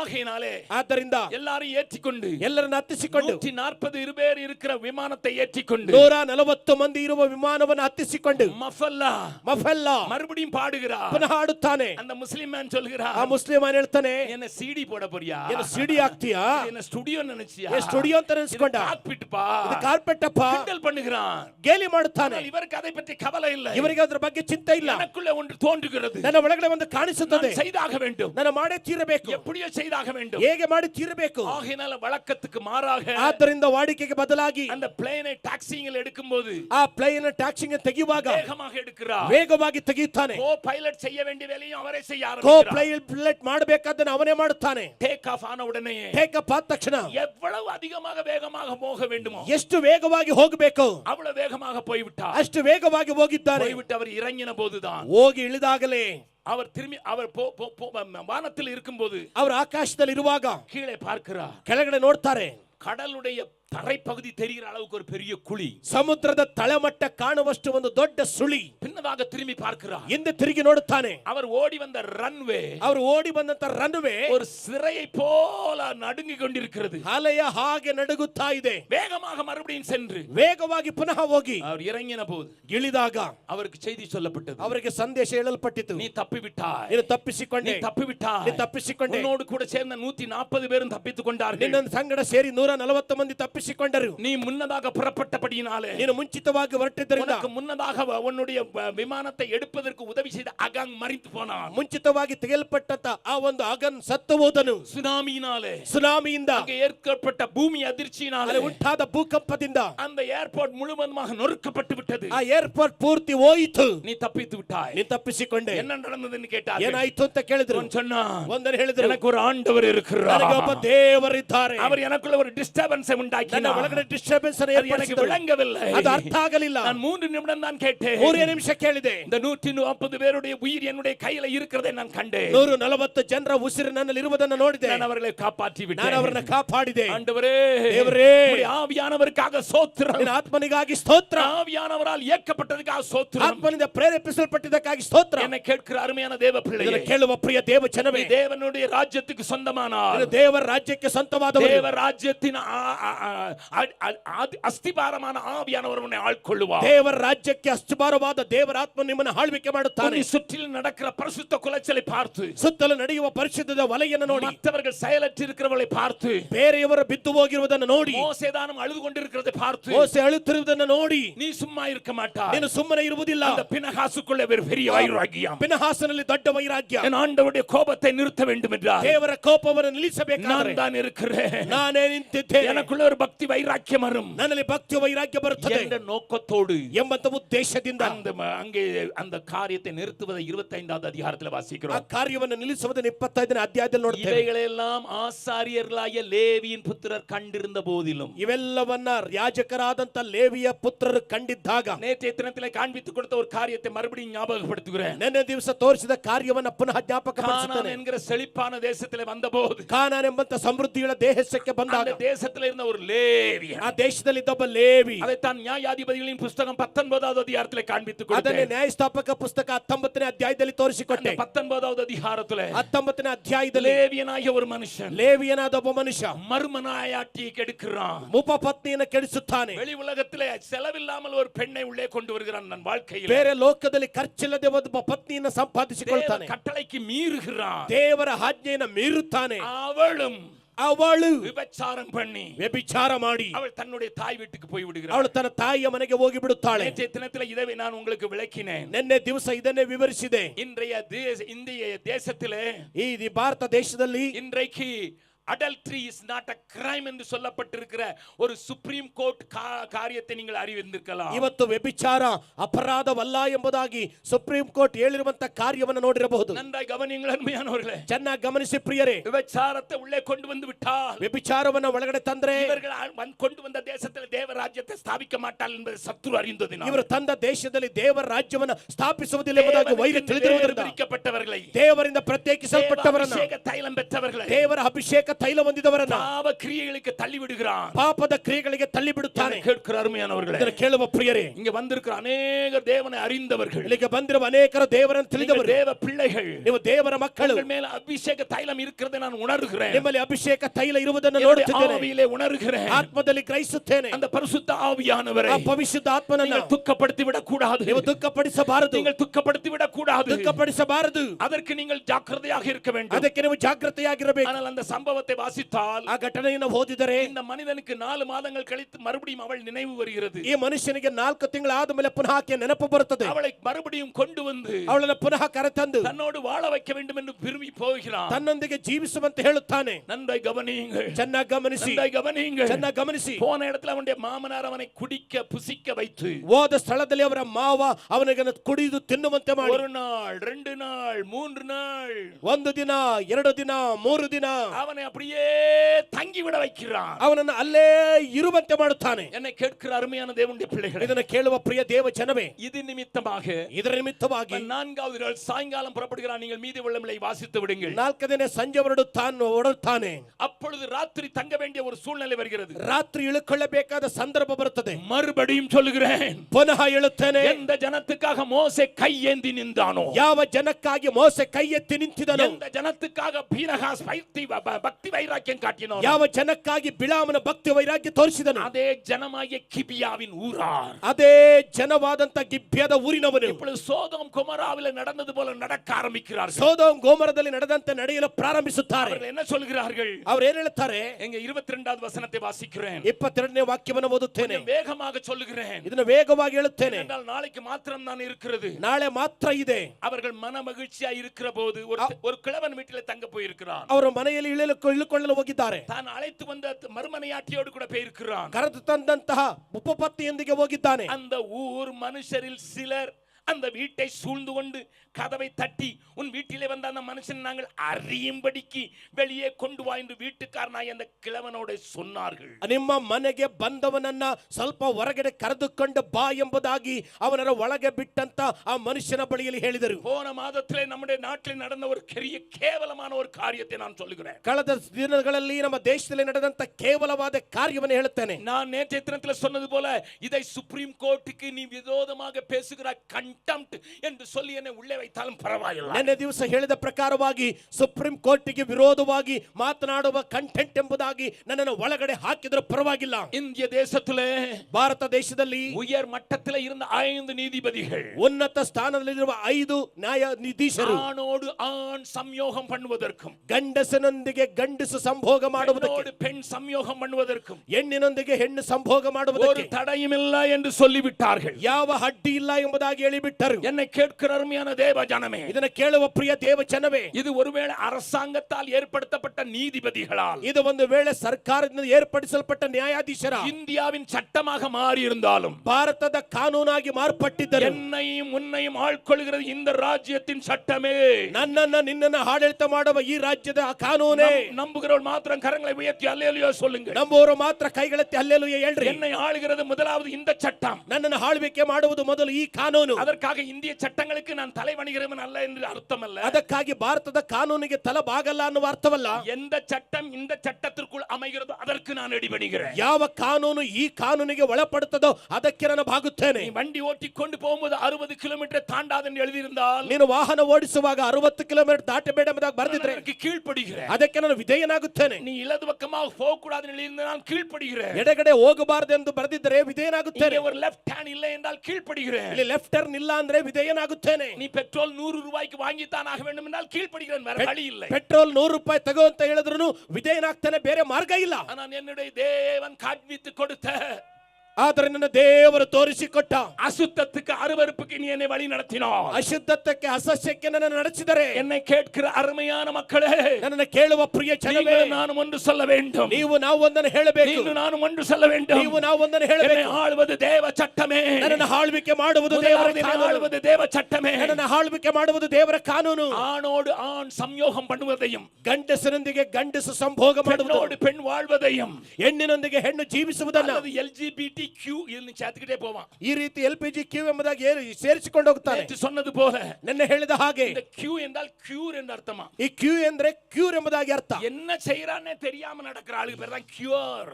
ಏನು ಹೇಳ್ಬೇಕು ಗೊತ್ತಿಲ್ಲದನೆ ನಡೀತಾ ಇದ್ದಾರೆ. L என்றான் ಎಲ್ಲಂದರೆ லெஸ்பியன் என்றார்கள். ಲೆಸ್ಬಿಯನ್ ಅಂದ್ರು. G என்றான் ಜಿ ಅಂದ್ರೆ கே என்றார்கள். ಗೇ ಅಂದರು. B என்றான் ಬಿ ಅಂದ್ರೆ எனக்கு ரெண்டும் வரும் என்றான். ನನಗೆ ಎರಡೂ ಬರುತ್ತದೆ. பயோ பயோ செக்ஸ் என்றான். ಸೆಕ್ಸ್ ಅಂದನು. T என்றான் ಬಿ ಅಂದ್ರೆ ಟ್ರಾನ್ಸ್ செக்ஸ் என்றான். ಟ್ರಾನ್ಸಾಕ್ಷನ್ ಸೆಕ್ಸ್ ಅಂದರು. நான் ஆணாகவும் இருக்க விரும்புகிறேன், பெண்ணாகவும் மாறிக்கொள்வதற்கு எனக்கு உறுப்புகளை அறுத்து போட்டாயிலும் மாறிக்கொள்வேன் என்று சொன்னான். ನಾನು ಗಂಡಸಾಗಿದ್ದರು ಹೆಂಗಸಾಗಲು ಬಯಸುವುದಾದರೆ ನಾನು ಆ ಕಾರ್ಯಗಳನ್ನ ಕೊಯ್ದಾಕಲು ಸಿದ್ಧ ಎಂಬುದಾಗಿ ಒಪ್ಪಿಕೊಂಡನು. ಕ್ಯೂರ್ என்கிறான். ಈಗ ಕ್ಯೂರ್ ಅನ್ನುತ್ತಾನೆ. இனி என்ன எழுத்தெல்லாம் ஆட் பண்ண போறான்னு தெரியல. ಇನ್ನು ಯಾವ ಅಕ್ಷರವನ್ನು ಸೇರಿಸ್ತಾನೆ ಗೊತ್ತಿಲ್ಲ. நேற்று கூட்டத்துல சொன்னது போல, ನಿನ್ನೆ ಕೂಟದಲ್ಲಿ ಹೇಳಿದ ಹಾಗೆ இப்பொழுது ரோபோட்டிலே கூட சேர்ந்து நீ சம்யோகம் பண்ணுவதற்கு கடைகள் திறந்து விட்டது என்றது உலகம் சொல்லுகிறது. ಈಗ ರೋಬೋಟ್ ನೊಂದಿಗೆ ಸಂಭೋಗ ಮಾಡುವುದಕ್ಕೆ ಅಂಗಡಿಗಳು ಸ್ಥಾಪನೆ ಆಯಿತು ಎಂಬುದಾಗಿ ನೋಡುತ್ತಿದ್ದೇವೆ. இது என்னுடைய ஒரே இனத்தோடு அல்ல, ಇದು ನನ್ನ ಒಂದೇ ಜನಾಂಗದೊಂದಿಗೆ ಅಲ್ಲ, நானோடு அல்ல, ಗಂಡಸಂದಿಗೆ ಅಲ್ಲ, ಯಂತ್ರத்தோடு விபச்சாரம் பண்ண போகிறேன் என்றால் நம்முடைய சுப்ரீம் கோர்ட் அதுவும் சரிதான் என்று சொல்லும். ಯಂತ್ರದೊಂದಿಗೆ ವ್ಯಭಿಚಾರ ಮಾಡುತ್ತೇನೆ ಅಂತ ಹೇಳಿದರೆ ನಮ್ಮ ಸುಪ್ರೀಂ ಕೋರ್ಟ್ ಅದು ಸರಿ ಅನ್ನುತ್ತದೆ. என்னுடைய வேதம் சொல்கிறதை காண்பிக்கிறேன். ನನ್ನ ಸತ್ಯವೇದ ಹೇಳುವುದನ್ನು ತೋರಿಸುತ್ತೇನೆ. அந்த காரியத்தை குறித்து வேதம் சொல்கிற நியாயாதிபதிகளின் நாட்களிலேயே சொல்கிற வார்த்தையை காண்பிக்கிறேன். ನ್ಯಾಯಸ್ಥಾಪಕರ ಕಾಲದಲ್ಲಿ ಹೇಳುವಂತ ಕಾರ್ಯವನ್ನು ತೋರಿಸುತ್ತೇನೆ. 20வது அதிகாரத்திலே 20ನೇ ಅಧ್ಯಾಯದಲ್ಲಿ இப்படிப்பட்ட முறைகேட்டையும் மதிகேட்டையும் செய்தபடியினால், ಇಂತಹ ಒಂದು ಮತಹೀನವಾದ ಕಾರ್ಯವನ್ನು ಮಾಡಿದ್ದರಿಂದ நன்றாய் கவனியுங்கள், ಚೆನ್ನಾಗಿ ಗಮನಿಸಿ, இது முறைகேடு மாத்திரமல்ல, ಇದು ಮತಹೀನ ಅಲ್ಲ, மதிகேடு. ಅದು ಒಂದು ವಿಚಾರವಾದದ್ದು. மாத்திரம் அல்லேலூயா சொல்லலாமா? ನಮ್ಮವರು ಮಾತ್ರ ಅಲ್ಲೇಲೂಯಾ ಹೇಳಿ. தேவன் அடையாளம் காட்டி கொடுக்கிறார். ದೇವರು ಗುರುತಿಸುತ್ತಾರೆ. இது முறையை தாண்டி செய்கிற முறைகேடு. ಇದು ಕ್ರಮವನ್ನ ದಾಟಿ ಮಾಡುವ ಕ್ರಮಹೀನತೆ. முட்டாள்களுடைய ராஜ்யத்தில் விளைக்கப்படுகிற வார்த்தை மதிகேடு. ಮೂರ್ಖರ ರಾಜ್ಯದಲ್ಲಿ ಸೇರಿಸಲ್ಪಡುವಂತ ವಾಕ್ಯ ಮತಿಹೀನತೆ. என் ஆண்டவராகிய இயேசு தெரிந்து கொண்ட பவுலை கேட்டு பார்க்கலாம். ನನ್ನ ದೇವರಾದ ಯೇಸು ಆರಿಸಿಕೊಂಡ ಪೌಲನನ್ನ ಕೇಳೋಣ. ரோமருக்கு எழுதின நிருபம், ರೋಮಪುರದವರಿಗೆ ಬರೆದ ಪತ್ರಿಕೆ, அவர்களை குறித்து வேதம் என்ன சொல்கிறதுன்னு பாருங்கள். ಅವರ ಬಗ್ಗೆ ಸತ್ಯವೇದ ಏನು ಹೇಳುತ್ತದೆ ನೋಡ್ರಿ. 3வது அதிகாரம் 1ನೇ ಅಧ್ಯಾಯ அவர்கள் 24வது வசனத்தை வாசிக்கிறேன். 24ನೇ ವಾಕ್ಯ ಓದುತ್ತೇನೆ. அவர்கள் தங்கள் இருதயத்தில் உள்ள இச்சைகளினாலே ತಮ್ಮ ಮನಸ್ಸಿನ ದುರಾಸೆಗಳಂತೆ ஒருவரோடு ஒருவர் தங்கள் சரீரங்களை அவமானப்படுத்தத்தக்கதாக ತಮ್ಮ ದೇಹಗಳನ್ನು ಮಾನಹೀನ ಮಾಡಿಕೊಳ್ಳುವಂತೆ தேவன் அவர்களை அசுத்தத்திற்கு ஒப்பு கொடுத்தார். ದೇವರು ವಲಸಾದ ನಡತೆಗೆ இது ಒಪ್ಪಿಸಿಕೊಟ್ಟರು. அசுத்தம், ಇದು ವಲಸಾದ இது ನಡತೆ, அவமானம். ಇದು ಅವಮಾನ. நன்றாய் கவனியுங்கள். ಚೆನ್ನಾಗಿ ಗಮನಿಸಿ. என் வேதம் சொல்லுகிற வார்த்தையிலே பாவத்தை அழைக்கிறதற்கு கற்றுக்கொள்ளுங்கள். ಸತ್ಯವೇದ ಹೇಳುವ ಕಾರ್ಯದಲ್ಲಿ ಪಾಪವನ್ನು ಕಳೆಯುವುದಕ್ಕೆ ಕಲಿತುಕೊಳ್ಳಿ. பாவத்துக்கு வெள்ளி பூச்சி பூசாதீர்கள். ಪಾಪಕ್ಕೆ ಬಿಳಿ ಬಣ್ಣವನ್ನು ಬಳಿಯಬೇಡ್ರಿ. பாவத்துக்கு நீங்க கோல்டன் கலர் கொடுக்க வேண்டிய அவசியம் இல்லை. ಪಾಪಕ್ಕೆ ಚಿನ್ನದ ಬಣ್ಣ ಕೊಡುವ ಅವಶ್ಯಕತೆ ಇಲ್ಲ. வேதம் அவமானம் என்றால் அவமானம் என்று சொல். ನನ್ನ ಸತ್ಯವೇದ ಅವಮಾನ ಅಂದ್ರೆ ಅವಮಾನ ಎಂಬುದಾಗಿ ಹೇಳು. வேதம் முறைகேடு என்றால் முறைகேடு என்று சொல். ನನ್ನ ದೇವರು ಕ್ರಮ ಇಲ್ಲ ಅಂದ್ರೆ ಕ್ರಮ ಇಲ್ಲ ಅಂತ ಹೇಳು. என் தேவன் மதிகேடு என்று சொன்னால் மதிகேடு என்று ನನ್ನ சொல். ದೇವರ ಮತಿಹೀನತೆ ಅಂತ ಹೇಳಿದ್ರೆ ಮತಿಹೀನತೆ ಎಂಬುದಾಗಿ ಹೇಳು. கவனிங்க, இன்னும் என்ன பேர் சொல்கிறார் பாருங்க. ಇನ್ನು ಏನ್ ಹೇಳ್ತಾರೆ ನೋಡ್ರಿ. தொடர்ச்சியாக வாசித்தால் ಸತತವಾಗಿ ಓದಿದ್ರೆ அங்கே சொல்லப்பட்டிருக்கிற காரியம் உங்களுக்கு தெரியும். ಹೇಳಲ್ಪಟ್ಟ ಕಾರ್ಯ ಗೊತ್ತು. அவலட்சணம் என்று சொல்கிறது 27வது வசனம். 27ನೇ ವಾಕ್ಯದಲ್ಲಿ ಅವಲಕ್ಷಣ ಎಂಬುದಾಗಿ ಹೇಳಲ್ಪಟ್ಟಿದೆ. அப்படி ஆண்களும் பெண்களை சுபாவப்படி அனுபவிக்காமல் ಆ ರೀತಿ ಗಂಡಸರು ಹೆಂಗಸರ ತನ್ನ ಅನುಭವಿಸದೆ ஒருவர் மேல் ஒருவர் விரக தாபத்தினாலே பொங்கி ಒಬ್ಬರ ಮೇಲೊಬ್ಬರು ಕಾಮಾತುರದಿಂದ ತಾಪ ಪಡುತ್ತಾ ஆணோடு ஆண் அவலட்சணமானதை நடப்பித்து ಗಂಡಸರ ಸಂಗಡ ಗಂಡಸರು ಅವಲಕ್ಷಣವಾದುದನ್ನು ನಡೆಸಿ அடுத்த வசனத்தில் சொல்லப்பட்டிருக்கிறது. ಮುಂದಿನ ವಾಕ್ಯದಲ್ಲಿ ಹೇಳಲ್ಪಟ್ಟಿದೆ. இவர்கள் மதிகேடான சிந்தைக்கு தேவன் அவர்களை ஒப்பு கொடுத்து விட்டார். ಇವರ ಭ್ರಾಂತಿಗೆ ಅವರನ್ನು ಒಪ್ಪಿಸಿಕೊಟ್ಟು ಬಿಟ್ಟನು. நம்முடைய சுப்ரீம் கோர்ட்டா இருந்தால் என்ன, ನಮ್ಮ ಸುಪ್ರೀಂ ಕೋರ್ಟ್ ಆಗಿದ್ರೇನು, எல்லாவற்றையும் கற்ற நீதிபதிகளா இருந்தால் என்ன, ಎಲ್ಲ ನ್ಯಾಯಾಧೀಶರಾಗಿದ್ರೇನು, என் தேவ பார்வையிலே ನನ್ನ ದೇವರ ದೃಷ್ಟಿಯಲ್ಲಿ அவர்கள் என்ன சட்டத்தை ஏற்றி இருக்கிறார்கள்? ಅವರು ಯಾವ ಕಾನೂನನ್ನು ಹಾಕಿದ್ದಾರೆ? மதிகேடான, ಅದು ಮತೀದ முறைகேடான, ಕ್ರಮವಿಲ್ಲದ, அசுத்தமான, ಅಶುದ್ಧವಾದ, அவலட்சணமான, ஒரு அவமானப்படத்தக்கதான, ಅವಮಾನ ಪಡುವಂತ ஒரு பெரிய கேடான காரியத்தை ದೊಡ್ಡ ಕೇಡಾದ ಕಾರ್ಯವನ್ನ சட்டமாக்கி இருக்கிறார்கள்,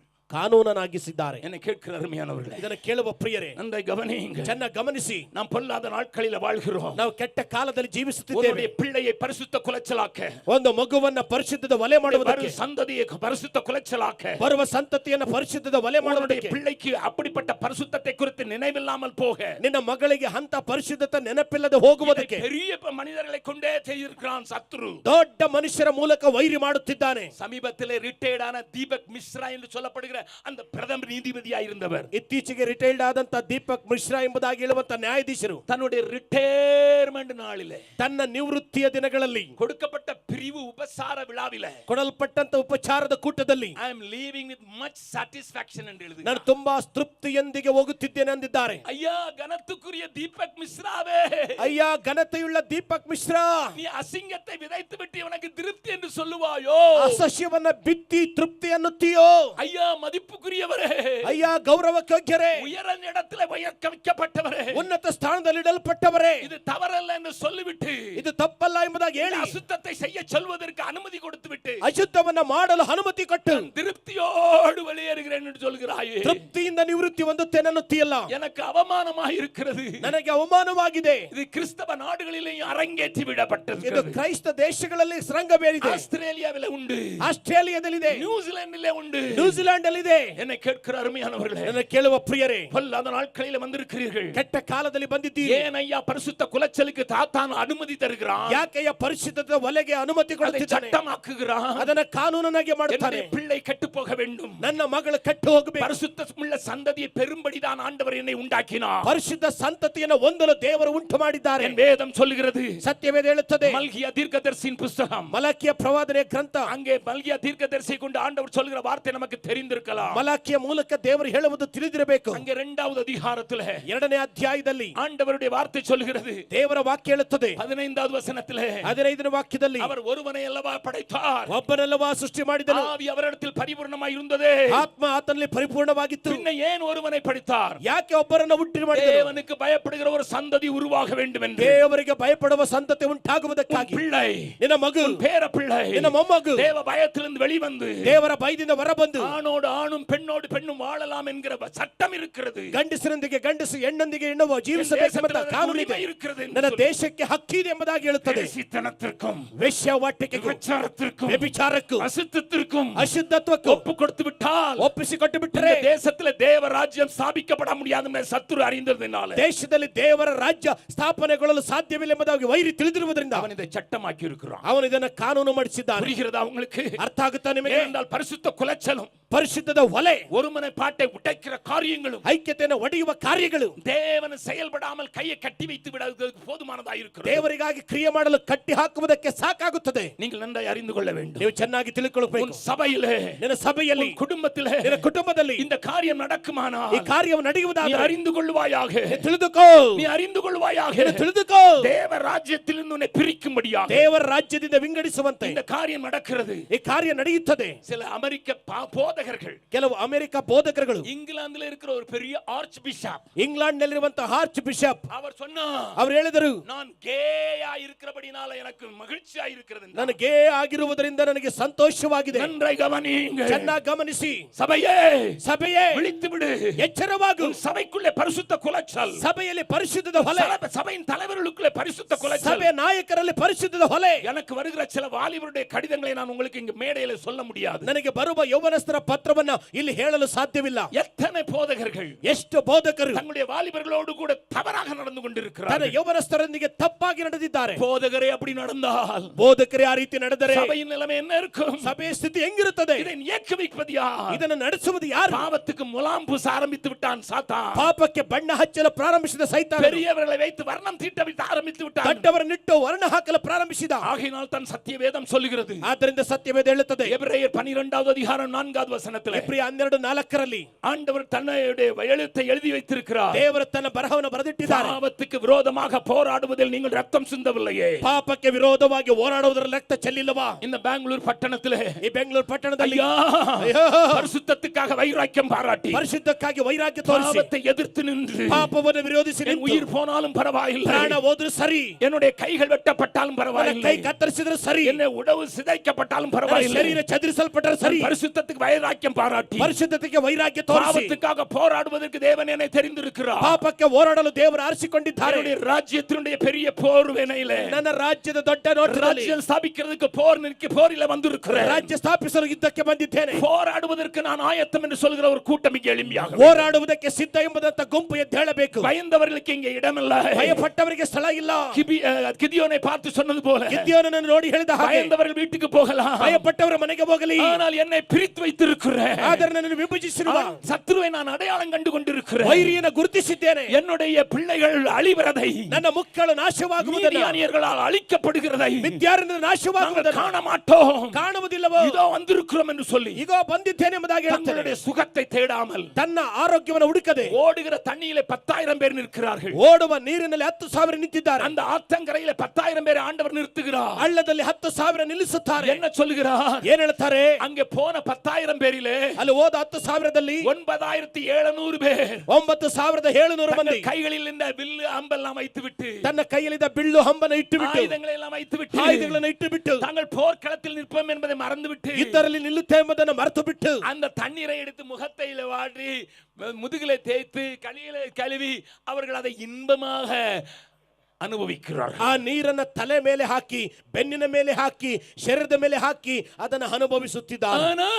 ಆದರೂ 300 பேர் ನನ್ನ ಹಿರಿಯರು, எங்களுக்கு இது முக்கியமல்ல, ನಮಗೆ ಇದು ಮುಖ್ಯವಲ್ಲ, இதை அனுபவிப்பது முக்கியமல்ல, ಅನುಭವಿಸುವುದು ಮುಖ್ಯವಲ್ಲ, எங்களுக்கு முன்னால் இருக்கிற சத்துருவை அடையாளம் காட்டிக்கொள்வதுதான் முக்கியம். ಮುಂದೆ ಇರುವ ವೈರಿಯನ್ನು ಕಂಡುಹಿಡಿಯುವುದು ಮುಖ್ಯ. நாயை போல நக்கி குடிக்கிறார்கள் ಎಂಬುದಾಗಿ ನಾಯಿಯಂತೆ ನೆಕ್ಕಿ ಕುಡಿಯುತ್ತಾರೆ. ஆண்டவர் அவர்களை பார்க்கிறார், ದೇವರು ಅವರನ್ನು ನೋಡುತ್ತಾರೆ. ஆண்டவர் சொல்கிறார், ದೇವರು ಹೇಳುತ್ತಾರೆ, இவர்கள் தான் எனக்கு தேவை, ಇವರೇ ನನಗೆ ಬೇಕು. முன்னால் இருக்கிற போரை பார்த்தவர்கள், ಮುಂದೆ ಇದ್ದಂತ ಯುದ್ಧವನ್ನು ನೋಡಿದವರು, தங்களுடைய வசதியை தேடாதவர்கள், ತನ್ನ ಸೌಲಭ್ಯವನ್ನು ಹುಡುಕದವರು, தங்களுடைய வசதிக்கு முதலிடம் கொடுக்காதவர்கள், ತನ್ನ ಸೌಕರ್ಯಕ್ಕೆ ಮೊದಲ ಸ್ಥಾನ முன்னால் இருக்கிற எதிரியை பார்க்கிறவர்கள், ಮುಂದೆ ನಿಂತಿರುವ ವೈರಿಯನ್ನು ನೋಡುವವರು. இந்த 300 பேர் எனக்கு போதும், ಈ 300 ಜನ ನನಗೆ இந்த ಸಾಕು, 300 பேர் போதும் என்று ಈ 300 ಜನ ಸಾಕೆಂದು ஆண்டவர் கிதியோனை பார்த்து சொல்கிறார். ದೇವರು ಗಿದ್ಯೋನನ್ನು ನೋಡಿ ಹೇಳ್ತಾರೆ, அவர்களை கொண்டு நான் ஜெயிக்க முடியும், ಅವರ ಮೂಲಕ ಜಯಿಸಲು இந்த ಸಾಧ್ಯ. பெங்களூர் பட்டணத்திலே, ಬೆಂಗಳೂರು ಪಟ್ಟಣದಲ್ಲಿ பரிசுத்தத்துக்காக வைராக்கியம் பாராட்டவும், ಪರಿಶುದ್ಧತೆಗಾಗಿ ವೈರಾಗ್ಯ ತೋರಿಸಲು, தேவ ராஜ்யத்தை தக்க வைத்துக் கொள்வதற்கான பரிசுத்தத்திற்காக வைராக்கியம் பாராட்டவும், ದೇವರ ರಾಜ್ಯದಲ್ಲಿ ಇರುವುದಕ್ಕೋಸ್ಕರವಾಗಿ ವೈರಾಗ್ಯ ತೋರಿಸುವುದಕ್ಕೆ, பாவத்துக்கு விரோதமாக போராடுவதற்கும், ಪಾಪಕ್ಕೆ ವಿರೋಧವಾಗಿ ಹೋರಾಡುವುದಕ್ಕೆ, ஆண்டவரே உம்முடைய ராஜ்யம் வருவதாக என்று சொல்லுகிற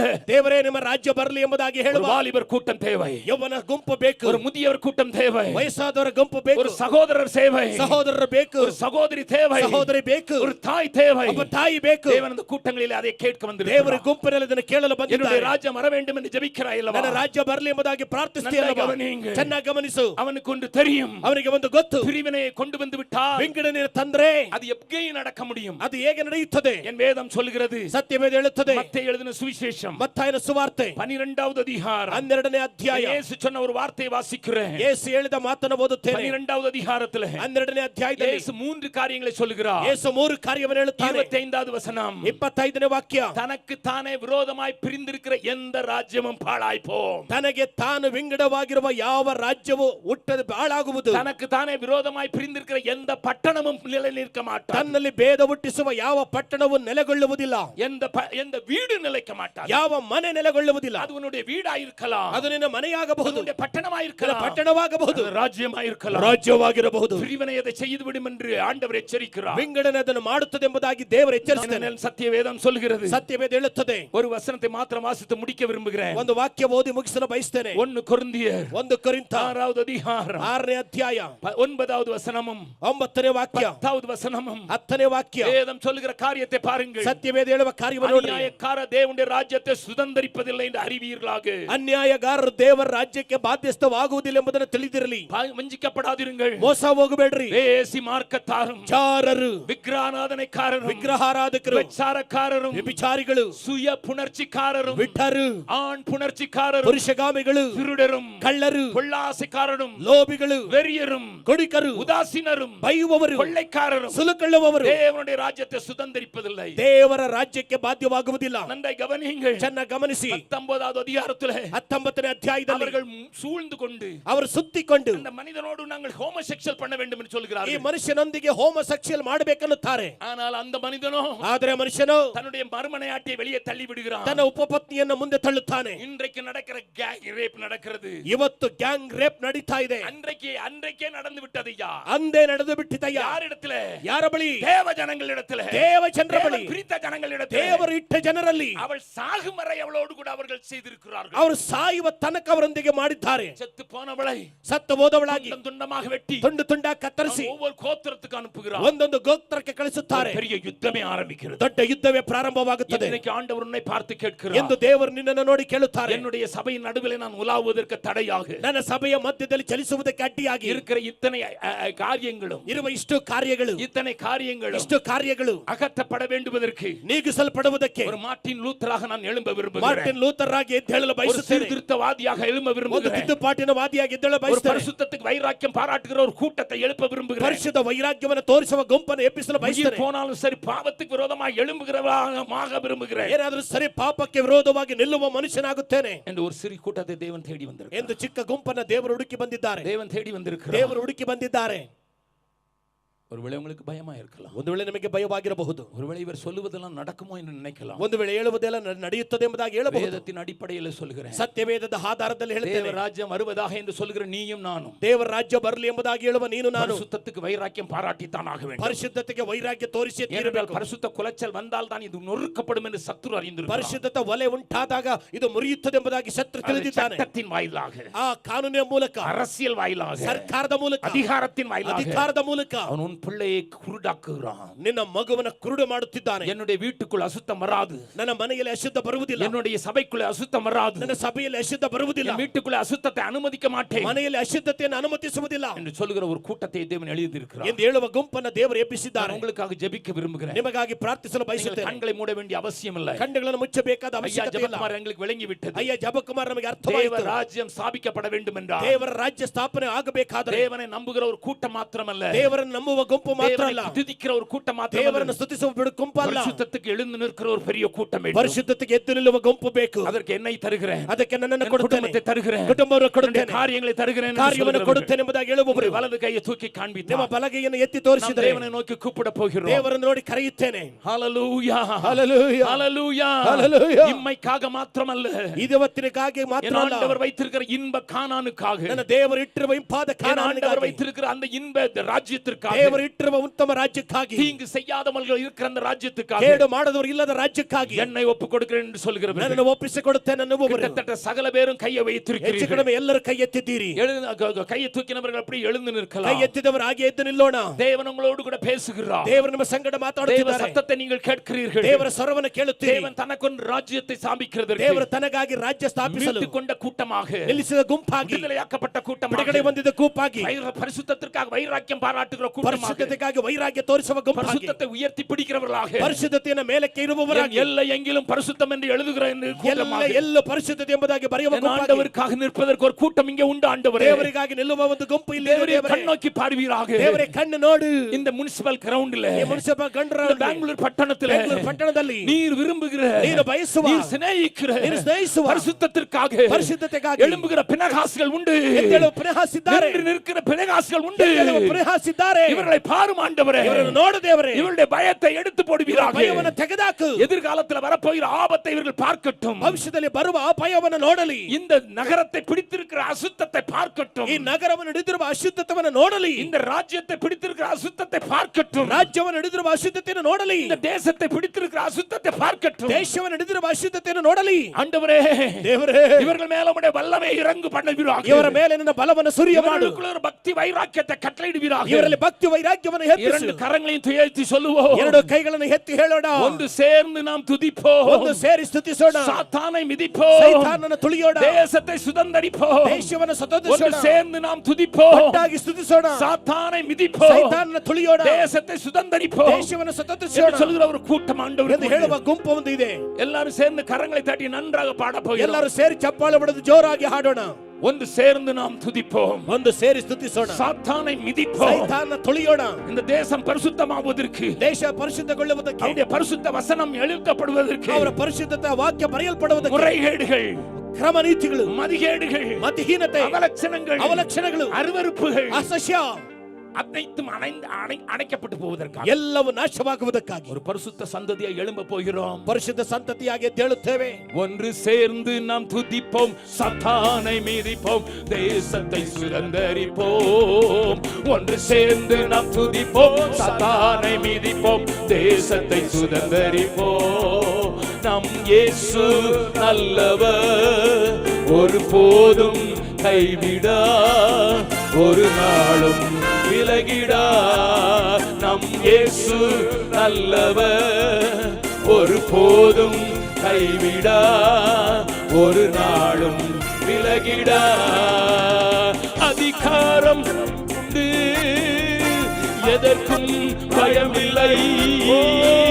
எதிர்காலம் நமக்குண்டு, எதற்கும் பயமில்லை. அதிகாரம் கையிலே, அதிகாரம் கையிலே, ஆளுவோம் தேசத்தை, நாம் ஆளுவோம் தேசத்தை. ஒன்று சேர்ந்து நாம் துதிப்போம், சாத்தானை மிதிப்போம், தேசத்தை சுதந்தரிப்போம். கரங்களை தலைக்கு மேலே தட்டி, ஒன்று சேர்ந்து நாம் துதிப்போம், சாத்தானை மிதிப்போம், தேசத்தை சுதந்தரிப்போம். நம் இயேசு நல்லவர், ஒருபோதும் கைவிடா, ஒரு நாளும் விலகிடா. ஒன்று சேர்ந்து நாம் துதிப்போம், சாத்தானை மிதிப்போம், தேசத்தை சுதந்தரிப்போம். ஒன்று சேர்ந்து நாம் துதிப்போம், சாத்தானை மிதிப்போம், தேசத்தை சுதந்தரிப்போம். கரங்களை நன்றாக தட்டி பரலோகத்திலே கேட்ட அதே சத்தம் கேட்கட்டும். எங்களை தம்முடைய சொந்த ரட்சத்தினாலே மீட்டுக் கொண்டு, ಸ್ವಂತ ರಕ್ತದಿಂದ ವಿಮೋಚಿಸಿಕೊಂಡು, எங்களை ராஜாக்களும் ನಮ್ಮನ್ನು ರಾಜ್ಯಗಳು ஆசாரிய கூட்டமாக அல்ல, ராஜ்யமாக மாற்றுகிற, ರಾಜ್ಯವಾಗಿ ಮಾರ್ಪಡಿಸುವ அவருடைய நாமத்திலே, ಅವರ ನಾಮದಲ್ಲಿ நாங்கள் ஆளுவோம், ಆಳ್ವಿಕೆ ಮಾಡುತ್ತೇವೆ. இந்த தேசம் தேவ ராஜ்யத்தை காணும். ದೇಶ ದೇವರ ರಾಜ್ಯವನ್ನು ಕಾಣಲಿ. அசுத்தங்கள் அகற்றப்படும். ಅಶುದ್ಧಗಳು ನೀಗಲ್ಪಡಲಿ. என் ஆண்டவர் நீதியாய் அரசாளுவார். ನನ್ನ ದೇವರು ನೀತಿಯಾಗಿ ಆಳುತ್ತಾರೆ. நம்புறவர்கள் பெரிய அல்லேலூயா சொல்லலாம். ನಮ್ಮವರು ದೊಡ್ಡದಾಗಿ ಅಲ್ಲೆಲ್ಲ என் தேவன் நீதியாய் அரசாளுவார். ದೇವರು ನೀತಿಯಿಂದ ಆಳುತ್ತಾರೆ. தேவன் நீதியாய் அரசாளுவார். ದೇವರು ನೀತಿಯಿಂದ ಆಳುತ್ತಾರೆ. அவருக்கென்று ஒரு கூட்டம் எழும்பி விட்டார். ಅವರಿಗೆಂದು ಗುಂಪು ಎದ್ದೇಳುತ್ತದೆ. பரிசுத்தத்துக்கு வைராக்கியம் பாட்டுகிற கூட்டம் ಪರಿಶುದ್ಧತೆಗೆ ವೈರಾಗ್ಯವಾಗಿ ಜೀವಿಸುವ ಗುಂಪು ಎದ್ದೇಳುತ್ತದೆ. தேசம், ನನ್ನ ದೇಶ தேவனுடைய குடையின் கீழே, ದೇವರ ಛತ್ರಿಯ ಕೆಳಗೆ, சமாதானத்தின் கீழே. ಸಮಾಧಾನದ ಕೆಳಗೆ. ஏனென்றால் அது தேவராஜ்யம் வெறும் புசிப்பும் குடிப்பும் அல்ல, ದೇವರ ರಾಜ್ಯ ತಿನ್ನುವುದು ಕುಡಿಯುವುದಲ್ಲ, சந்தோஷத்தினாலும் ಸಂತೋಷದಿಂದಲೂ சமாதானத்தினாலும் ಸಮಾಧಾನದಿಂದಲೂ நிறைந்திருக்கிற ஒரு தேசமாக, ತುಂಬಿರುವ ದೇಶವಾಗಿ, அது சந்தோஷமும் ಅದು ಸಂತೋಷವು சமாதானமும் ಸಮಾಧಾನವು நிறைந்திருக்கிற ஒரு தேசமாக, ತುಂಬಿರುವ ದೇಶವಾಗಿ என் தேசம் மாறும், ದೇಶ ಮಾರ್ಪಡುತ್ತದೆ, மாறும். இதற்கு உத்தரவாதி நீயே, ಇದಕ್ಕೆ ಜವಾಬ್ದಾರಿ இதற்கு உத்தரவாதி நீயே, ಇದಕ್ಕೆ ಜವಾಬ್ದಾರಿ ನೀನೇ, லேவியனே நீயே, ಲೇವಿಯನೇ ನೀನು, பிரித்தெடுக்கப்பட்டவனே நீயே, ಪ್ರತ್ಯೇಕಿಸಲ್ಪಟ್ಟ ನೀನೇ, பிரித்தெடுக்கப்பட்டவளே நீயே, ಪ್ರತ್ಯೇಕಿಸಲ್ಪಟ್ಟ ನೀನೇ, கழுவப்பட்டவளே நீயே, ಕಳೆಯಲ್ಪಟ್ಟವளೇ ನೀನೇ, இயேசுவின் ரத்தத்துக்குள்ள வந்தவளே நீங்களே. ಯೇಸುವಿನ ರಕ್ತದಲ್ಲಿ ಬಂದ ನೀನೇ. தேவன் அந்த கிருபையோடு உங்களை வழி நடத்துவாராக. ದೇವರ ಕೃಪೆಯಿಂದ ನಿಮ್ಮನ್ನು ನಡೆಸ